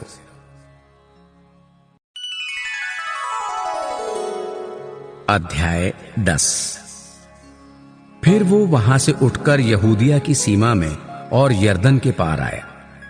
भीड़ उसके पास फिर इकट्ठी हो गई और वो अपनी रीति के अनुसार उन्हें फिर उपदेश देने लगा। तब फरीसियों ने उसके पास आकर उसकी परीक्षा करने को उससे पूछा, क्या ये उचित है कि पुरुष अपनी पत्नी को त्यागे? उसने उनको उत्तर दिया, मूसा ने तुम्हें क्या आज्ञा दी है? उन्होंने कहा, मूसा ने त्याग पत्र लिखने और त्यागने की आज्ञा दी है। यीशु ने उनसे कहा, तुम्हारे मन की कठोरता के कारण उसने तुम्हारे लिए ये आज्ञा लिखी, पर सृष्टि के आरंभ से परमेश्वर ने नर और नारी करके उनको बनाया है। इस कारण मनुष्य अपने माता पिता से अलग होकर अपनी पत्नी के साथ रहेगा और वे दोनों एक तन होंगे। इसलिए वे अब 2 नहीं पर एक तन है। इसलिए जिसे परमेश्वर ने जोड़ा है उसे मनुष्य अलग ना करे। घर में चेलों ने इसके विषय में उससे फिर पूछा। उसने उनसे कहा, जो कोई अपनी पत्नी को त्याग कर दूसरी से विवाह करे तो वो उस पहली के विरोध में व्यभिचार करता है, और यदि पत्नी अपने पति को छोड़कर दूसरे से विवाह करे तो वो व्यभिचार करती है। फिर लोग बालकों को उसके पास लाने लगे कि वो उन पर हाथ रखे, पर चेलों ने उनको डांटा। यीशु ने ये देख क्रुद्ध होकर उनसे कहा, बालकों को मेरे पास आने दो और उन्हें मना ना करो, क्योंकि परमेश्वर का राज्य ऐसों ही का है। मैं तुमसे सच कहता हूं कि जो कोई परमेश्वर के राज्य को बालक के समान ग्रहण ना करे, वो उसमें कभी प्रवेश करने ना पाएगा। और उसने उन्हें गोद में लिया और उन पर हाथ रखकर उन्हें आशीष दी। जब वो वहां से निकलकर मार्ग में जा रहा था, तो एक मनुष्य उसके पास दौड़ता हुआ आया और उसके आगे घुटने टेक कर उससे पूछा, हे उत्तम गुरु, अनंत जीवन का अधिकारी होने के लिए मैं क्या करूं? यीशु ने उससे कहा, तू मुझे उत्तम क्यों कहता है? कोई उत्तम नहीं, केवल एक, अर्थात परमेश्वर। तू आज्ञाओं को तो जानता है, हत्या ना करना, व्यभिचार ना करना, चोरी ना करना, झूठी गवाही ना देना, छल ना करना, अपने पिता और अपनी माता का आदर करना। उसने उससे कहा, हे गुरु, इन सबको मैं लड़कपन से मानता आया हूं। यीशु ने उस पर दृष्टि करके उससे प्रेम किया और उससे कहा, तुझमें एक बात की घटी है, जा, जो कुछ तेरा है उसे बेचकर कंगालों को दे और तुझे स्वर्ग में धन मिलेगा, और आकर मेरे पीछे हो ले। इस बात से उसके चेहरे पर उदासी छा गई और वो शोक करता हुआ चला गया, क्योंकि वो बहुत धनी था। यीशु ने चारों ओर देखकर अपने चेलों से कहा, धनवानों का परमेश्वर के राज्य में प्रवेश करना कैसा कठिन है। चेले उसकी बातों से अचंभित हुए। इस पर यीशु ने फिर उनसे कहा, हे बालकों, जो धन पर भरोसा रखते हैं, उनके लिए परमेश्वर के राज्य में प्रवेश करना कैसा कठिन है। परमेश्वर के राज्य में धनवान के प्रवेश करने से ऊंट का सुई के नोक में से निकल जाना सहज है। वे बहुत ही चकित होकर आपस में कहने लगे, तो फिर किसका उद्धार हो सकता है? यीशु ने उनकी ओर देखकर कहा, मनुष्यों से तो ये नहीं हो सकता, परंतु परमेश्वर से हो सकता है, क्योंकि परमेश्वर से सब कुछ हो सकता है। पतरस उससे कहने लगा, देख, हम तो सब कुछ छोड़कर तेरे पीछे हो लिए हैं। यीशु ने कहा, मैं तुमसे सच कहता हूं कि कोई ऐसा नहीं जिसने मेरे और सुसमाचार के लिए घर या भाइयों या बहनों या माता या पिता या बाल बच्चों या खेतों को छोड़ दिया हो और अब इस समय 100 गुना ना पाए, घरों और भाइयों और बहनों और माताओं और बाल बच्चों और खेतों को, पर सताव के साथ और परलोक में अनंत जीवन। पर बहुत से जो पहले हैं पिछले होंगे, और जो पिछले हैं वे पहले होंगे। वे यरूशलेम को जाते हुए मार्ग में थे और यीशु उनके आगे आगे जा रहा था। चेले अचंभित थे और जो उसके पीछे पीछे चलते थे वे डरे हुए थे। तब वो फिर उन 12 को लेकर उनसे वे बातें कहने लगा जो उस पर आने वाली थीं। देखो, हम यरूशलेम को जाते हैं और मनुष्य का पुत्र प्रधान याजकों और शास्त्रियों के हाथ पकड़वाया जाएगा और वे उसको घात के योग्य ठहराएंगे और अन्य जातियों के हाथ में सौंपेंगे। वे उसको ठट्ठों में उड़ाएंगे, उस पर थूकेंगे, उसे कोड़े मारेंगे और उसे घात करेंगे, और 3 दिन के बाद वो जी उठेगा। तब जब्दी के पुत्र याकूब और यूहन्ना ने उसके पास आकर कहा, हे गुरु, हम चाहते हैं कि जो कुछ हम तुझसे मांगे वो तू हमारे लिए करे। उसने उनसे कहा, तुम क्या चाहते हो कि मैं तुम्हारे लिए करूं? उन्होंने उससे कहा, हमें ये दे दे कि तेरी महिमा में हम में से एक तेरे दाहिने और दूसरा तेरे बाएं बैठे। यीशु ने उनसे कहा, तुम नहीं जानते कि क्या मांगते हो। जो कटोरा मैं पीने पर हूं, क्या तुम पी सकते हो? और जो बपतिस्मा में लेने पर हूं, क्या तुम ले सकते हो? उन्होंने उससे कहा, हमसे हो सकता है। यीशु ने उनसे कहा, जो कटोरा मैं पीने पर हूं तुम पियोगे, और जो बपतिस्मा मैं लेने पर हूं उसे लोगे। पर जिनके लिए तैयार किया गया है उन्हें छोड़ और किसी को अपने दाहिने और अपने बाएं बैठाना मेरा काम नहीं। ये सुनकर दसों याकूब और यूहन्ना पर रिसियाने लगे। तो यीशु ने उनको पास बुलाकर उनसे कहा, तुम जानते हो कि जो अन्य जातियों के हाकिम समझे जाते हैं वे उन पर प्रभुता करते हैं और उनमें जो बड़े हैं उन पर अधिकार जताते हैं, पर तुम में ऐसा नहीं है, वरन जो कोई तुम में बड़ा होना चाहे वो तुम्हारा सेवक बने, और जो कोई तुम में प्रधान होना चाहे वो सबका दास बने। क्योंकि मनुष्य का पुत्र इसलिए नहीं आया कि उसकी सेवा टहल की जाए, पर इसलिए आया कि आप सेवा टहल करें और बहुतों की छुड़ौती के लिए अपना प्राण दें।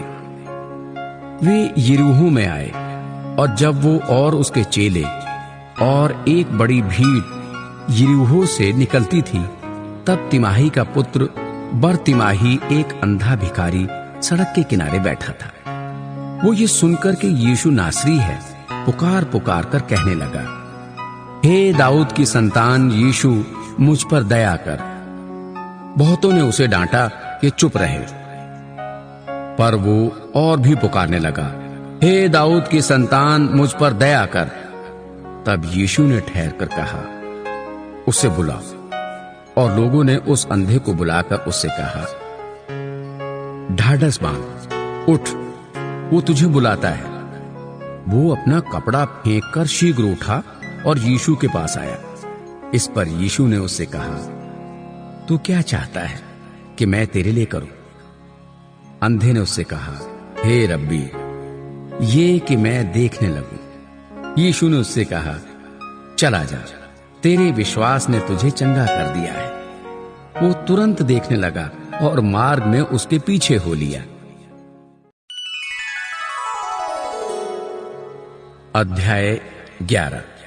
जब वे यरूशलेम के निकट जैतून पहाड़ पर बैतफगे और बैतनिहा के पास आए, तो उसने अपने चेलों में से 2 को ये कहकर भेजा, सामने के गांव में जाओ और उसमें पहुंचते ही एक गधी का बच्चा जिस पर कभी कोई नहीं चढ़ा, बंधा हुआ तुम्हें मिलेगा, उसे खोल लाओ। यदि तुमसे कोई पूछे ये क्यों करते हो, तो कहना, प्रभु को इसका प्रयोजन है और वो शीघ्र उसे यहां भेज देगा। उन्होंने जाकर उस बच्चे को बाहर द्वार के पास चौक में बंधा हुआ पाया और खोलने लगे। उनमें से जो वहां खड़े थे कोई कोई कहने लगे, ये क्या करते हो, गधी के बच्चे को क्यों खोलते हो?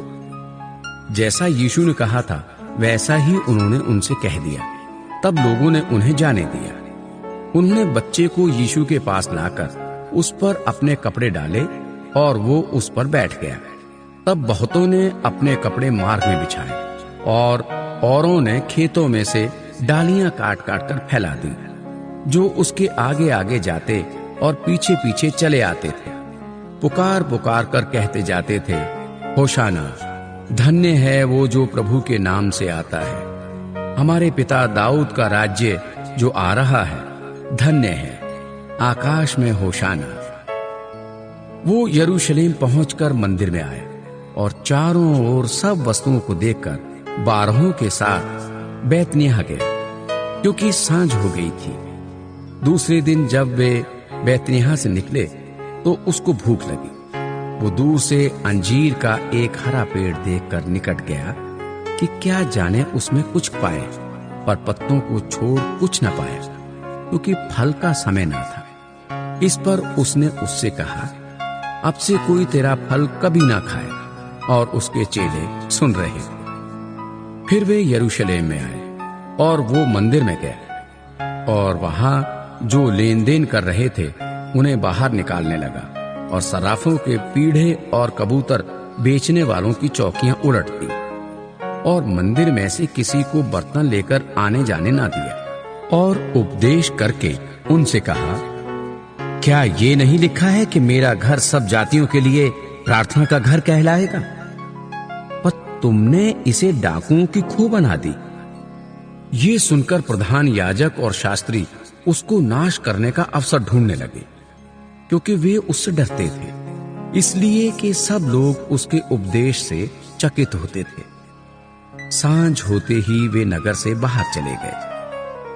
फिर भोर को जब वे उधर से जाते थे तो उन्होंने उस अंजीर के पेड़ को जड़ तक सूखा हुआ देखा। पतरस को वो बात स्मरण आई और उसने उससे कहा, हे रब्बी, देख, ये अंजीर का पेड़ जिसे तूने श्राप दिया था सूख गया है।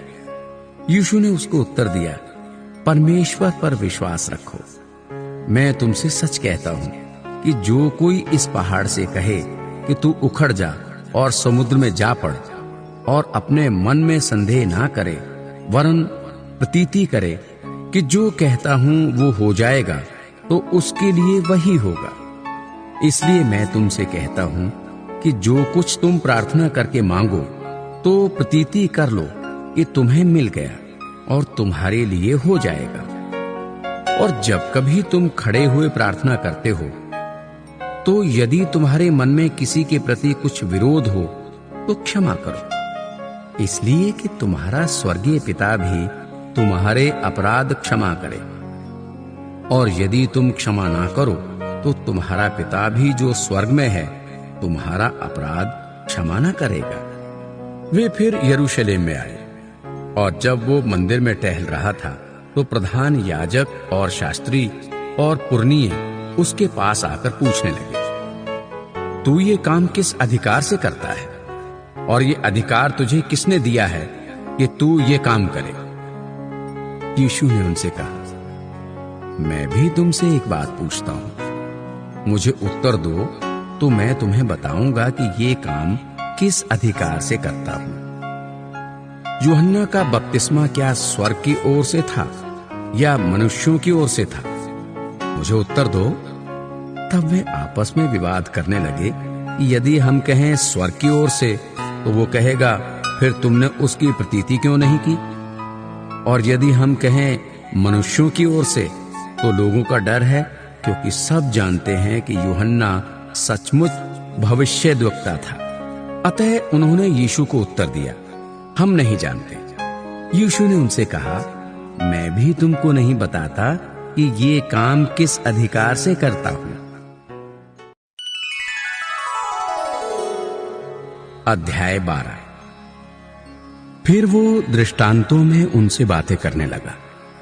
किसी मनुष्य ने दाख की बारी लगाई और उसके चारों ओर बाड़ा बांधा और रस का कुंड खोदा और गुम्मट बनाया, और किसानों को उसका ठेका देकर परदेश चला गया।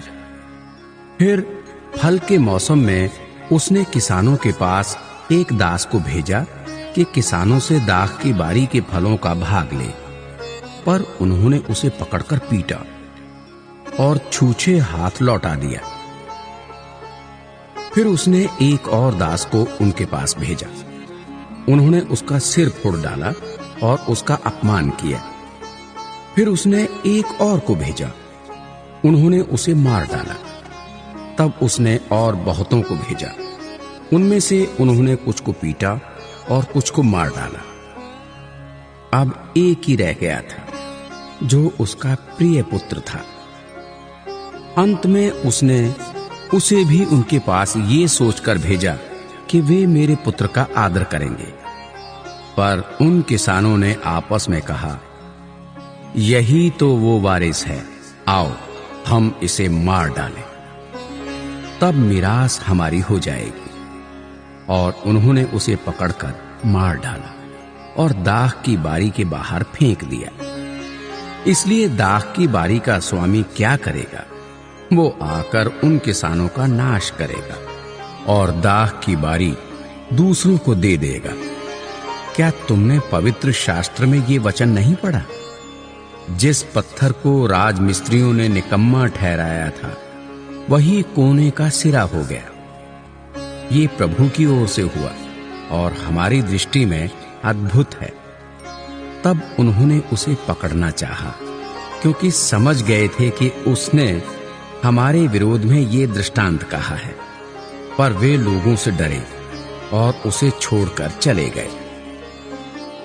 तब उन्होंने उसे बातों में फंसाने के लिए कुछ फरीसियों और हेरोदियों को उसके पास भेजा।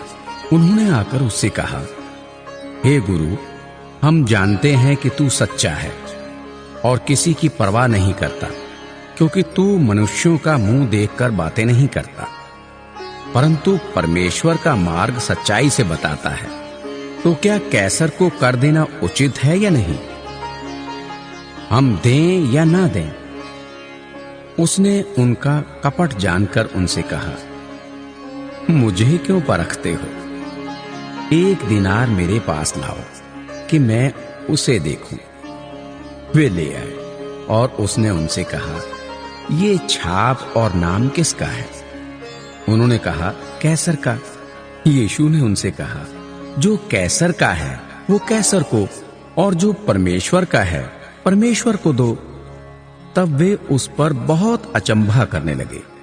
फिर सदूकियों ने भी, जो कहते हैं कि मरे हुओं का जी उठना है ही नहीं, उनके पास आकर उससे पूछा, हे गुरु, मूसा ने हमारे लिए लिखा है कि यदि किसी का भाई बिना संतान मर जाए और उसकी पत्नी रह जाए, तो उसका भाई उसकी पत्नी से विवाह कर ले और अपने भाई के लिए वंश उत्पन्न करे।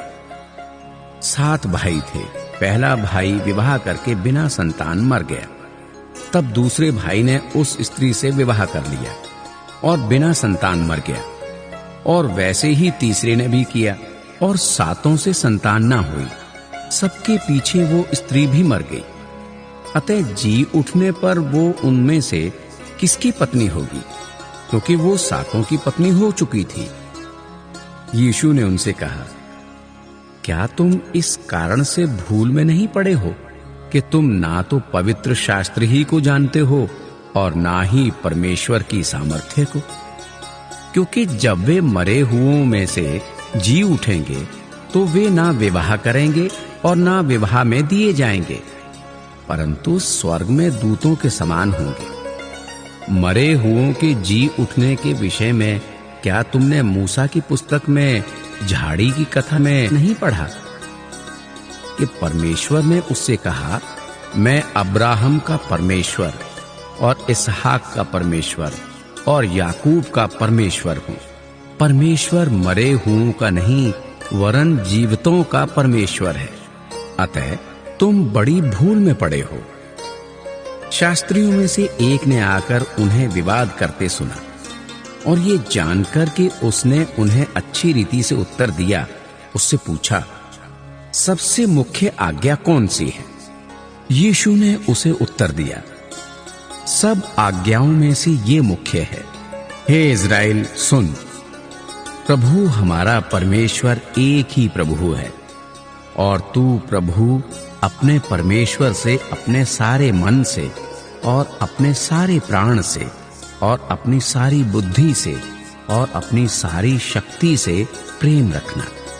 और दूसरी ये है, तू अपने पड़ोसी से अपने समान प्रेम रखना।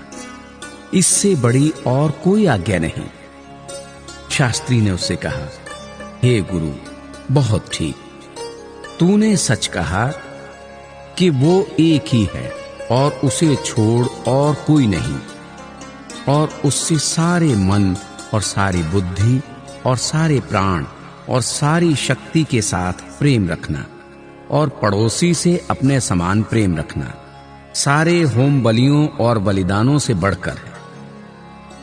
जब यीशु ने देखा कि उसने समझ से उत्तर दिया, तो उससे कहा, तू परमेश्वर के राज्य से दूर नहीं।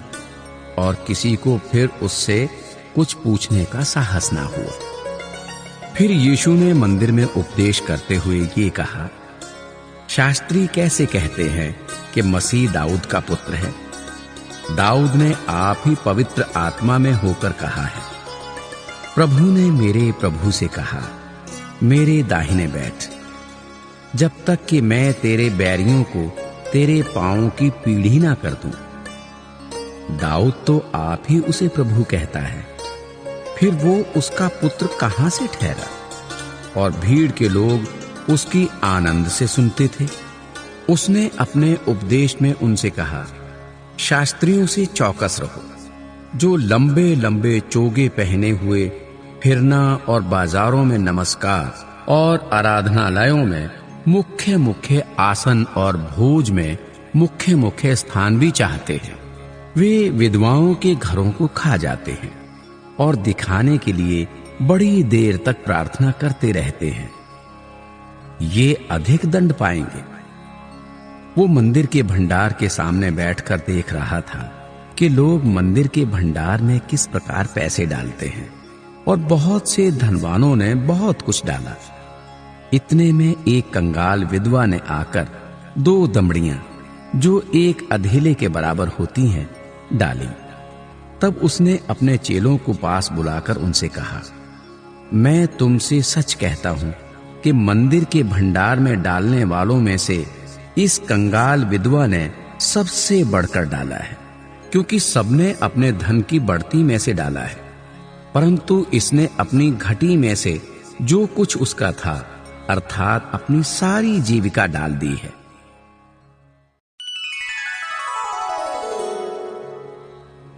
अध्याय 13। जब वो मंदिर से निकल रहा था तो उसके चेलों में से एक ने उससे कहा, हे गुरु, देख कैसे विशाल पत्थर और कैसे भव्य भवन हैं। यीशु ने उससे कहा, क्या तुम ये बड़े बड़े भवन देखते हो? यहां पत्थर पर पत्थर भी बचा न रहेगा जो ढाया ना जाएगा। जब वो जैतून के पहाड़ पर मंदिर के सामने बैठा था तो पतरस और याकूब और यूहन्ना और अंद्रयास ने अलग जाकर उससे पूछा, हमें बता कि ये बातें कब होंगी, और जब ये सब बातें पूरी होने पर होंगी उस समय का क्या चिन्ह होगा? यीशु उनसे कहने लगा, चौकस रहो कि कोई तुम्हें ना भरमाए। बहुतेरे मेरे नाम से आकर कहेंगे, मैं वही हूं, और बहुतों को भरमाएंगे। जब तुम लड़ाइयां और लड़ाइयों की चर्चा सुनो तो न घबराना, क्योंकि इनका होना अवश्य है, परंतु उस समय अंत न होगा, क्योंकि जाति पर जाति और राज्य पर राज्य चढ़ाई करेगा। हर कहीं भूकंप होंगे और अकाल पड़ेंगे। ये तो पीड़ाओं का आरंभ ही होगा। परंतु तुम अपने विषय में चौकस रहो, क्योंकि लोग तुम्हें महासभाओं में सौंपेंगे और तुम पंचायतों में पीटे जाओगे, और मेरे कारण हाकिमों और राजाओं के आगे खड़े किए जाओगे, ताकि उनके लिए गवाही हो। पर अवश्य है कि पहले सुसमाचार सब जातियों में प्रचार किया जाए। जब वे तुम्हें ले जाकर सौंपेंगे तो पहले से चिंता ना करना कि हम क्या कहेंगे, पर जो कुछ तुम्हें उस घड़ी बताया जाए वही कहना, क्योंकि बोलने वाले तुम नहीं हो, परंतु पवित्र आत्मा है। भाई को भाई और पिता को पुत्र घात के लिए सौंपेंगे, और बच्चे माता पिता के विरोध में उठकर उन्हें मरवा डालेंगे, और मेरे नाम के कारण सब लोग तुमसे बैर करेंगे। पर जो अंत तक धीरज धरे रहेगा उसी का उद्धार होगा। अतः जब तुम उस उजाड़ने वाली घृणित वस्तु को जहां उचित नहीं वहां खड़ी देखो, तब जो यहूदिया में हो वे पहाड़ों पर भाग जाएं। जो छत पर हो वो अपने घर से कुछ लेने को नीचे ना उतरे और ना भीतर जाए, और जो खेत में हो वो अपना कपड़ा लेने के लिए पीछे ना लौटे। उन दिनों में जो गर्भवती और दूध पिलाती होंगी उनके लिए हाय हाय, और प्रार्थना किया करो कि ये जाड़े में ना हो, क्योंकि वे दिन ऐसे कलेश के होंगे कि सृष्टि के आरंभ से जो परमेश्वर ने सृजी है अब तक ना तो हुए और ना फिर कभी होंगे। यदि प्रभु उन दिनों को ना घटाता तो कोई प्राणी भी ना बचता, परंतु उन चुने हुओं के कारण जिनको उसने चुना है उन दिनों को घटाया। उस समय यदि कोई तुमसे कहे, देखो मसीह यहां है या देखो वहां है, तो प्रतीति ना करना, क्योंकि झूठे मसीह और झूठे भविष्यद्वक्ता उठ खड़े होंगे और चिन्ह और अद्भुत काम दिखाएंगे कि यदि हो सके तो चुने हुओं को भी भरमा दें, पर तुम चौकस रहो। देखो, मैंने तुम्हें सब बातें पहले से ही बता दी हैं।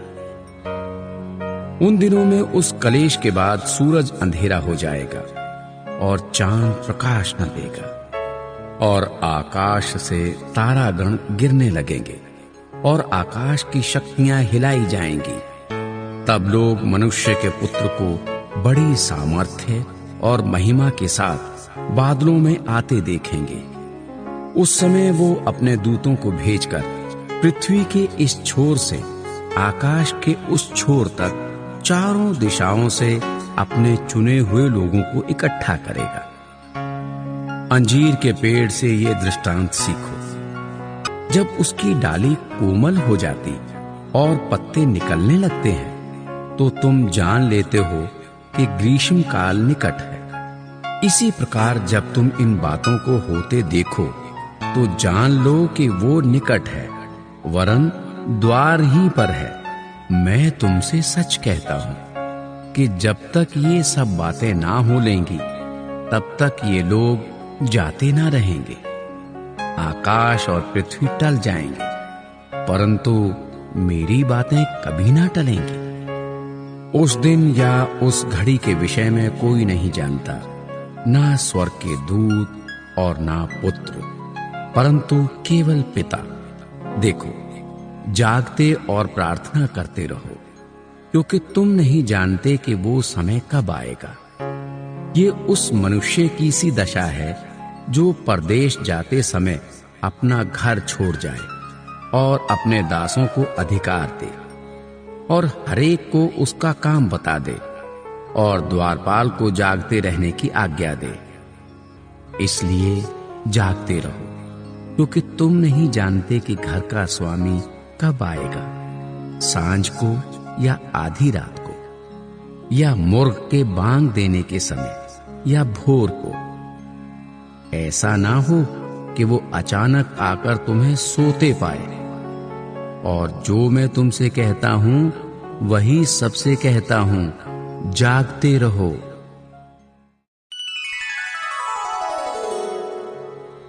अध्याय 14।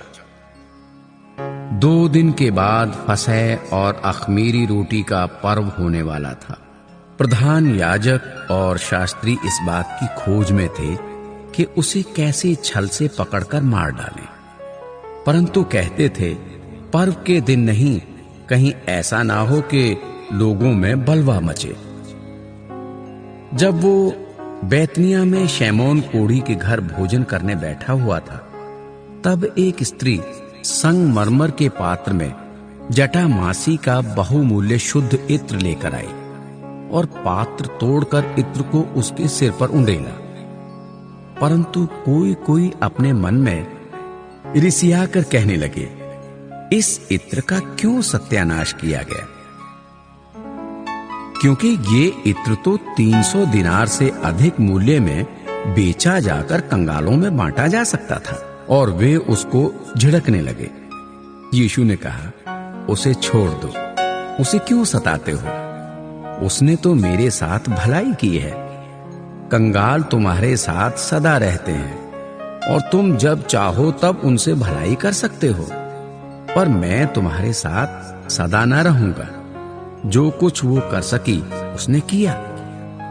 उसने मेरे गाड़े जाने की तैयारी में पहले से मेरी देह पर इत्र मला है। मैं तुमसे सच कहता हूं कि सारे जगत में जहां कहीं सुसमाचार प्रचार किया जाएगा, वहां उसके इस काम की चर्चा भी उसके स्मरण में की जाएगी। तब यहूदा इस्करियोती, जो 12 में से एक था, प्रधान याजकों के पास गया कि उसे उनके हाथ पकड़वा दे। वे ये सुनकर आनंदित हुए और उसको रुपए देना स्वीकार किया, और वो अवसर ढूंढने लगा कि उसे किसी प्रकार पकड़वा दे। अख़मीरी रोटी के पर्व के पहले दिन, जिसमें वे फसह का बलिदान करते थे, उसके चेलों ने उससे पूछा, तू कहां चाहता है कि हम जाकर तेरे लिए फसह खाने की तैयारी करें? उसने अपने चेलों में से 2 को ये कहकर भेजा, नगर में जाओ और एक मनुष्य जल का घड़ा उठाए हुए तुम्हें मिलेगा, उसके पीछे हो लेना। और वो जिस घर में जाए उस घर के स्वामी से कहना, गुरु कहता है कि मेरी पाहुनशाला जिसमें मैं अपने चेलों के साथ फंसे खाऊं कहां है? वो तुम्हें एक सजी सजाई और तैयार की हुई बड़ी अटारी दिखा देगा, वहां हमारे लिए तैयारी करो। चेले निकलकर नगर में आए और जैसा उसने उनसे कहा था वैसा ही पाया और फसे तैयार किया। जब सांझ हुई तो वो 12 के साथ आया। जब वे बैठे भोजन कर रहे थे तो यीशु ने कहा, मैं तुमसे सच कहता हूं कि तुम में से एक जो मेरे साथ भोजन कर रहा है मुझे पकड़वाएगा। उन पर उदासी छा गई और वे एक एक करके उससे कहने लगे, क्या वो मैं हूं? उसने उनसे कहा, वो 12 में से एक है जो मेरे साथ थाली में हाथ डालता है। क्योंकि मनुष्य का पुत्र तो जैसा उसके विषय में लिखा है जाता ही है, परंतु उस मनुष्य पर हाय जिसके द्वारा मनुष्य का पुत्र पकड़वाया जाता है। यदि उस मनुष्य का जन्म ही न होता तो उसके लिए भला होता। जब वे खा ही रहे थे उसने रोटी ली और आशीष मांगकर तोड़ी और उन्हें दी और कहा, लो ये मेरी देह है। फिर उसने कटोरा लेकर धन्यवाद किया और उन्हें दिया और उन सब ने उसमें से पिया। और उसने उनसे कहा, ये वाचा का मेरा वो लहू है जो बहुतों के लिए बहाया जाता है। मैं तुमसे सच कहता हूं कि दाख का रस उस दिन तक फिर कभी ना पीऊंगा जब तक परमेश्वर के राज्य में नया ना पीऊं। फिर वे भजन गाकर बाहर जैतून के पहाड़ पर गए। तब यीशु ने उनसे कहा, तुम सब ठोकर खाओगे, क्योंकि लिखा है, मैं रखवाले को मारूंगा और भेड़ें तितर बितर हो जाएंगी।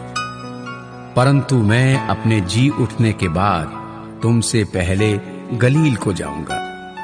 पतरस ने उससे कहा, यदि सब ठोकर खाएं तो खाएं, पर मैं ठोकर नहीं खाऊंगा। यीशु ने उससे कहा, मैं तुझसे सच कहता हूं कि आज ही इसी रात को मुर्ग के 2 बार बांग देने से पहले तू 3 बार मुझसे मुकर जाएगा। पर उसने और भी जोर देकर कहा, यदि मुझे तेरे साथ मरना भी पड़े तो भी मैं तेरा इनकार कभी ना करूंगा। इसी प्रकार और सब ने भी कहा। फिर वे गतसमनी नामक एक जगह में आए और उसने अपने चेलों से कहा, यहां बैठे रहो जब तक मैं प्रार्थना करूं। और वो पतरस और याकूब और यूहन्ना को अपने साथ ले गया और बहुत ही अधीर और व्याकुल होने लगा और उनसे कहा, मेरा मन बहुत उदास है, यहां तक कि मैं मरने पर हूं। तुम यहां ठहरो और जागते रहो।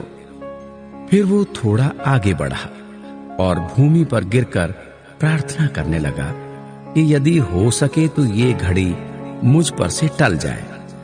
और कहा, हे अब्बा, हे पिता, तुझसे सब कुछ हो सकता है। इस कटोरे को मेरे पास से हटा ले, तो भी जैसा मैं चाहता हूं वैसा नहीं, पर जो तू चाहता है वही हो। फिर वो आया और उन्हें सोते पाकर पतरस से कहा, हे शैमोन, तू सो रहा है? क्या तू एक घड़ी भी न जाग सका? जागते और प्रार्थना करते रहो कि तुम परीक्षा में ना पड़ो। आत्मा तो तैयार है पर शरीर दुर्बल है। और वो फिर चला गया और उन्हीं शब्दों में प्रार्थना की। फिर आकर उन्हें सोते पाए, क्योंकि उनकी आंखें नींद से भरी थी और नहीं जानते थे कि उसे क्या उत्तर दे। फिर तीसरी बार आकर उनसे कहा, अब सोते रहो और विश्राम करो, बस घड़ी आ पहुंची। देखो, मनुष्य का पुत्र पापियों के हाथ पकड़वाया जाता है। उठो, चले, देखो मेरा पकड़वाने वाला निकट आ पहुंचा है। वो ये कह ही रहा था कि यहूदा, जो 12 में से एक था, अपने साथ प्रधान याजकों और शास्त्रियों और पुरनियों की ओर से एक बड़ी भीड़ लेकर तुरंत आ पहुंचा, जो तलवारें और लाठियां लिए थे। उसके पकड़वाने वाले ने उन्हें ये पता दिया था कि जिसको मैं चूमूं वही है, उसे पकड़कर यत्न से ले जाना। वो आया और तुरंत उसके पास जाकर कहा, हे रब्बी, और उसको बहुत चूमा। तब उन्होंने उस पर हाथ डालकर उसे पकड़ लिया। उनमें से जो पास खड़े थे, एक ने तलवार खींचकर महायाजक के दास पर चलाई और उसका कान उड़ा दिया। यीशु ने उनसे कहा, क्या तुम डाकू जानकर मुझे पकड़ने के लिए तलवारें और लाठियां लेकर निकले हो? मैं तो हर दिन मंदिर में तुम्हारे साथ रहकर उपदेश दिया करता था, और तब तुमने मुझे न पकड़ा, परंतु ये इसलिए हुआ कि पवित्र शास्त्र की बातें पूरी हों। इस पर सब चेले उसे छोड़कर भाग गए। एक जवान अपनी नंगी देह पर चादर ओढ़े हुए उसके पीछे हो लिया, और लोगों ने उसे पकड़ा, पर वो चादर छोड़कर नंगा भाग गया। फिर वे यीशु को महायाजक के पास ले गए, और सब प्रधान याजक और पुरनिये और शास्त्री उसके यहां इकट्ठे हो गए। पतरस दूर ही दूर उसके पीछे पीछे महायाजक के आंगन के भीतर तक गया और प्यादों के साथ बैठकर आग तापने लगा। प्रधान याजक और सारी महासभा यीशु को मार डालने के लिए उसके विरोध में गवाही की खोज में थे, पर ना मिली, क्योंकि बहुत से उसके विरोध में झूठी गवाही दे रहे थे, पर उनकी गवाही एक सी ना थी। तब कुछ लोगों ने उठकर उसके विरुद्ध ये झूठी गवाही दी, हमने इसे ये कहते सुना है, मैं इस हाथ के बनाए हुए मंदिर को ढा दूंगा और 3 दिन में दूसरा बनाऊंगा जो हाथ से ना बना हो। इस पर भी उनकी गवाही एक सी ना निकली। तब महायाजक ने बीच में खड़े होकर यीशु से पूछा, तू कोई उत्तर नहीं देता? ये लोग तेरे विरोध में क्या गवाही देते हैं? परंतु वो मौन साधे रहा और कुछ उत्तर न दिया। महायाजक ने उससे फिर पूछा, क्या तू उस परम धन्य का पुत्र मसीह है? यीशु ने कहा, मैं हूं। और तुम मनुष्य के पुत्र को सर्वशक्तिमान की दाहिनी ओर बैठे और आकाश के बादलों के साथ आते देखोगे? तब महायाजक ने अपने वस्त्र फाड़कर कहा, अब हमें गवाहों का और क्या प्रयोजन है? तुमने ये निंदा सुनी, तुम्हारी क्या राय है? उन सब ने कहा कि वो वध के योग्य है। तब कोई तो उस पर थूकने और कोई उसका मुंह ढांकने और उसे घूंसे मारने और उससे कहने लगे, भविष्यवाणी कर। और प्यादों ने उसे पकड़कर थप्पड़ मारे।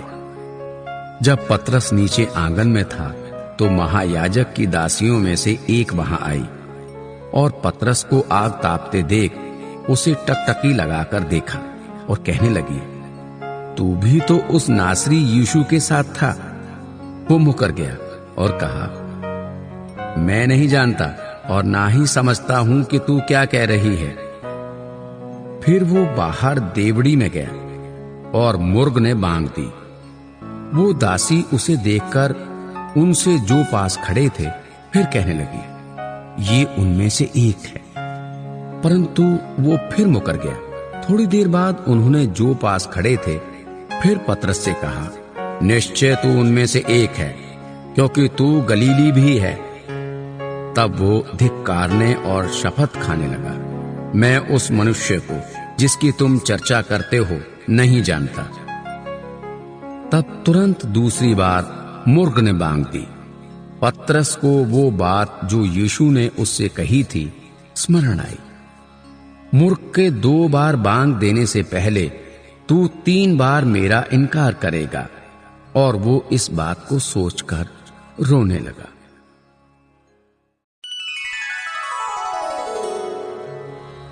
अध्याय 15।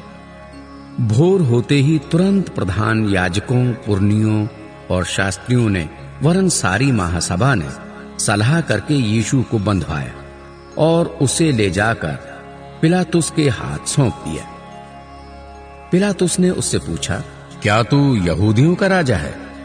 उसने उसको उत्तर दिया, तू आप ही कह रहा है। प्रधान याजक उस पर बहुत बातों का दोष लगा रहे। पिलातुस ने उससे फिर पूछा, क्या तू कुछ उत्तर नहीं देता? देख, ये तुझ पर कितनी बातों का दोष लगाते हैं।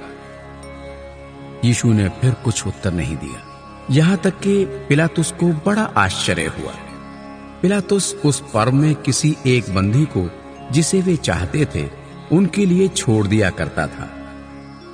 बरअब्बा नाम का एक मनुष्य उन बलवाइयों के साथ बंदी था जिन्होंने बलवे में हत्या की थी, और भीड़ ऊपर जाकर उससे विनती करने लगी कि जैसा तू हमारे लिए करता आया है वैसा ही कर।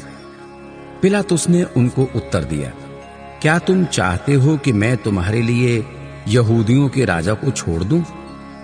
क्योंकि वो जानता था कि प्रधान याजकों ने उसे डाहा से पकड़वाया था। परंतु प्रधान याजकों ने लोगों को उभारा कि वो बरअब्बा ही को उनके लिए छोड़ दे। ये सुन पिलातुस ने उनसे फिर पूछा, तो जिसे तुम यहूदियों का राजा कहते हो उसको मैं क्या करूं? वे फिर चिल्लाए, उसे क्रूस पर चढ़ा दें। पिलातुस ने उनसे कहा, क्यों? इसने क्या बुराई की है? परंतु वे और भी चिल्लाए, उसे क्रूस पर चढ़ा दें। तब पिलातुस ने भीड़ को प्रसन्न करने की इच्छा से बरअब्बा को उनके लिए छोड़ दिया और यीशु को कोड़े लगवाकर सौंप दिया कि क्रूस पर चढ़ाया जाए। सैनिक उसे किले के भीतर के आंगन में ले गए, जो प्रीटोरियम कहलाता है, और सारी पलटन को बुला लाए। तब उन्होंने उसे बैंजनी वस्त्र पहनाया और कांटों का मुकुट गूंथकर उसके सिर पर रखा, और ये कहकर उसे नमस्कार करने लगे, हे यहूदियों के राजा, नमस्कार। वे उसके सिर पर सरकंडे मारते और उस पर थूकते और घुटने टेक कर उसे प्रणाम करते रहे। जब वे उसका ठट्ठा कर चुके तो उस पर से बैंजनी वस्त्र उतारकर उसी के कपड़े पहनाए, और तब उसे क्रूस पर चढ़ाने के लिए बाहर ले गए। सिकंदर और रूफुस का पिता शैमोन, एक कुरैनी मनुष्य जो गांव से आ रहा था, उधर से निकला।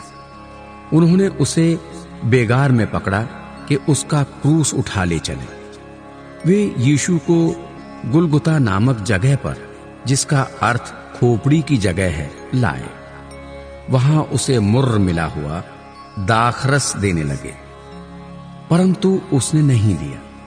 तब उन्होंने उसको क्रूस पर चढ़ाया और उसके कपड़ों पर चिट्ठियां डालकर कि किसको क्या मिले उन्हें बांट लिया। और एक पहर दिन चढ़ आया था जब उन्होंने उसको क्रूस पर चढ़ाया और उसका दोष पत्र लिखकर उसके ऊपर लगा दिया कि यहूदियों का राजा। उन्होंने उसके साथ 2 डाकू, एक उसकी दाहिनी और एक उसकी बाईं ओर, क्रूस पर चढ़ाए। तब पवित्र शास्त्र का वो वचन कि वो अपराधियों के संग गिना गया पूरा हुआ। और मार्ग में जाने वाले सिर हिला हिलाकर और ये कहकर उसकी निंदा करते थे, वाह, मंदिर के ढाने वाले और 3 दिन में बनाने वाले, क्रूस पर से उतरकर अपने आप को बचा ले।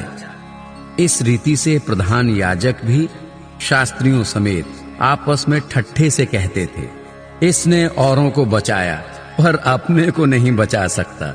इज़राइल का राजा मसीह अब क्रूस पर से उतर आए कि हम देखकर विश्वास करें। और जो उसके साथ क्रूसों पर चढ़ाए गए थे वे भी उसकी निंदा करते थे। दोपहर होने पर सारे देश में अंधियारा छा गया और तीसरे पहर तक रहा। तीसरे पहर यीशु ने बड़े शब्द से पुकार कर कहा, इलोही इलोही लमा शबक्तनी, जिसका अर्थ ये है कि हे मेरे परमेश्वर, हे मेरे परमेश्वर, तूने मुझे क्यों छोड़ दिया। जो पास खड़े थे उनमें से कुछ ने ये सुनकर कहा, देखो वो एलिया को पुकारता है। और एक ने दौड़कर स्पंज को सिरके में डुबोया और सरकंडे पर रखकर उसे चुसाया और कहा, ठहर जाओ, देखें एलिया उसे उतारने के लिए आता है कि नहीं। तब यीशु ने बड़े शब्द से चिल्लाकर प्राण छोड़ दिए और मंदिर का पर्दा ऊपर से नीचे तक फटकर 2 टुकड़े हो गया। जो सूबेदार उसके सामने खड़ा था, जब उसे यूं चिल्लाकर प्राण छोड़ते हुए देखा तो उसने कहा, सचमुच ये मनुष्य परमेश्वर का पुत्र था। कई स्त्रियां भी दूर से देख रही थीं। उनमें मरियम मगदलीनी, छोटे याकूब और योसेस की माता मरियम और सलोमी थी। जब वो गलील में था तो ये उसके पीछे हो लेती थी और उसकी सेवा टहल किया करती थी। और अन्य बहुत सी स्त्रियां भी थी जो उसके साथ यरूशलेम में आई थी। जब संध्या हो गई तो इसलिए कि तैयारी का दिन था, जो सबके एक दिन पहले होता है, अरिमतिया का रहने वाला यूसुफ आया, जो महासभा का सदस्य था और आप भी परमेश्वर की राज्य की बाट जोहता था। वो हयाव करके पिलातुस के पास गया और यीशु का शव मांगा। पिलातुस को आश्चर्य हुआ कि वो इतने शीघ्र मर गया और उसने सूबेदार को बुलाकर पूछा, क्या उसको मरे हुए देर हुई? जब उसने सूबेदार के द्वारा हाल जान लिया तो शव यूसुफ को दिला दिया। तब उसने मलमल की एक चादर मोल ली और शव को उतारकर उस चादर में लपेटा और एक कब्र में जो चट्टान में खोदी गई थी रखा और कब्र के द्वार पर एक पत्थर लुढ़का दिया। मरियम मगदलीनी और योसेस की माता मरियम देख रही थी कि वो कहां रखा गया है।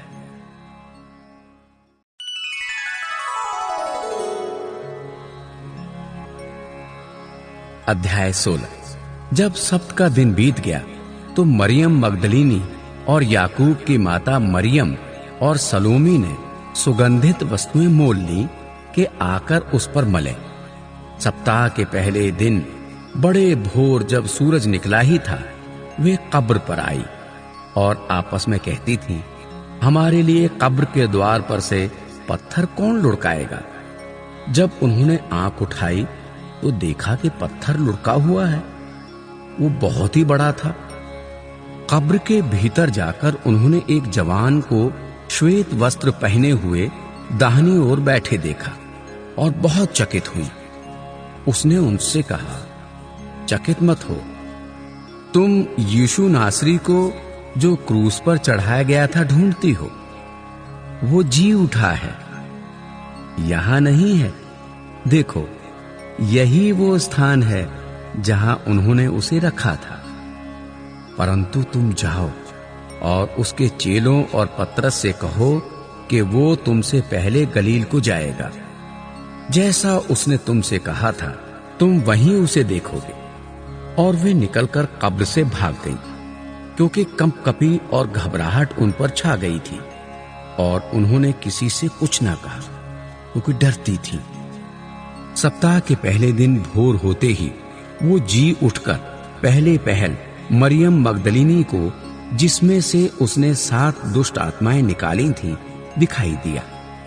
उसने जाकर यीशु के साथियों को, जो शोक में डूबे हुए थे और रो रहे थे, समाचार दिया। उन्होंने ये सुनकर कि वो जीवित है और उसने उसे देखा है, प्रतीति ना की।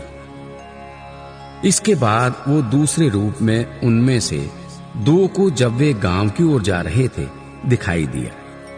उन्होंने भी जाकर दूसरों को समाचार दिया, परंतु उन्होंने उसकी भी प्रतीति ना की। पीछे वो उन 11 को भी जब वे भोजन करने बैठे थे दिखाई दिया और उनके अविश्वास और मन की कठोरता पर उलाहना दिया, क्योंकि जिन्होंने उसके जी उठने के बाद उसे देखा था, इन्होंने उनकी प्रतीति ना की थी। और उसने उनसे कहा, तुम सारे जगत में जाकर सारी सृष्टि के लोगों को सुसमाचार प्रचार करो। जो विश्वास करे और बपतिस्मा ले उसी का उद्धार होगा, परंतु जो विश्वास ना करेगा वो दोषी ठहराया जाएगा। विश्वास करने वालों में ये चिन्ह होंगे कि वे मेरे नाम से दुष्ट आत्माओं को निकालेंगे, नई नई भाषा बोलेंगे, सांपों को उठा लेंगे, और यदि वे प्राणनाशक वस्तु भी पी जाएं तो भी उनकी कुछ हानि ना होगी। वे बीमारों पर हाथ रखेंगे और वे चंगे हो जाएंगे। प्रभु यीशु उनसे बातें करने के बाद स्वर्ग पर उठा लिया गया और परमेश्वर की दाहिनी ओर बैठ गया। और उन्होंने निकलकर हर जगह प्रचार किया और प्रभु उनके साथ काम करता रहा और उन चिन्हों के द्वारा जो साथ साथ होते थे वचन को दृढ़ करता रहा। आमीन।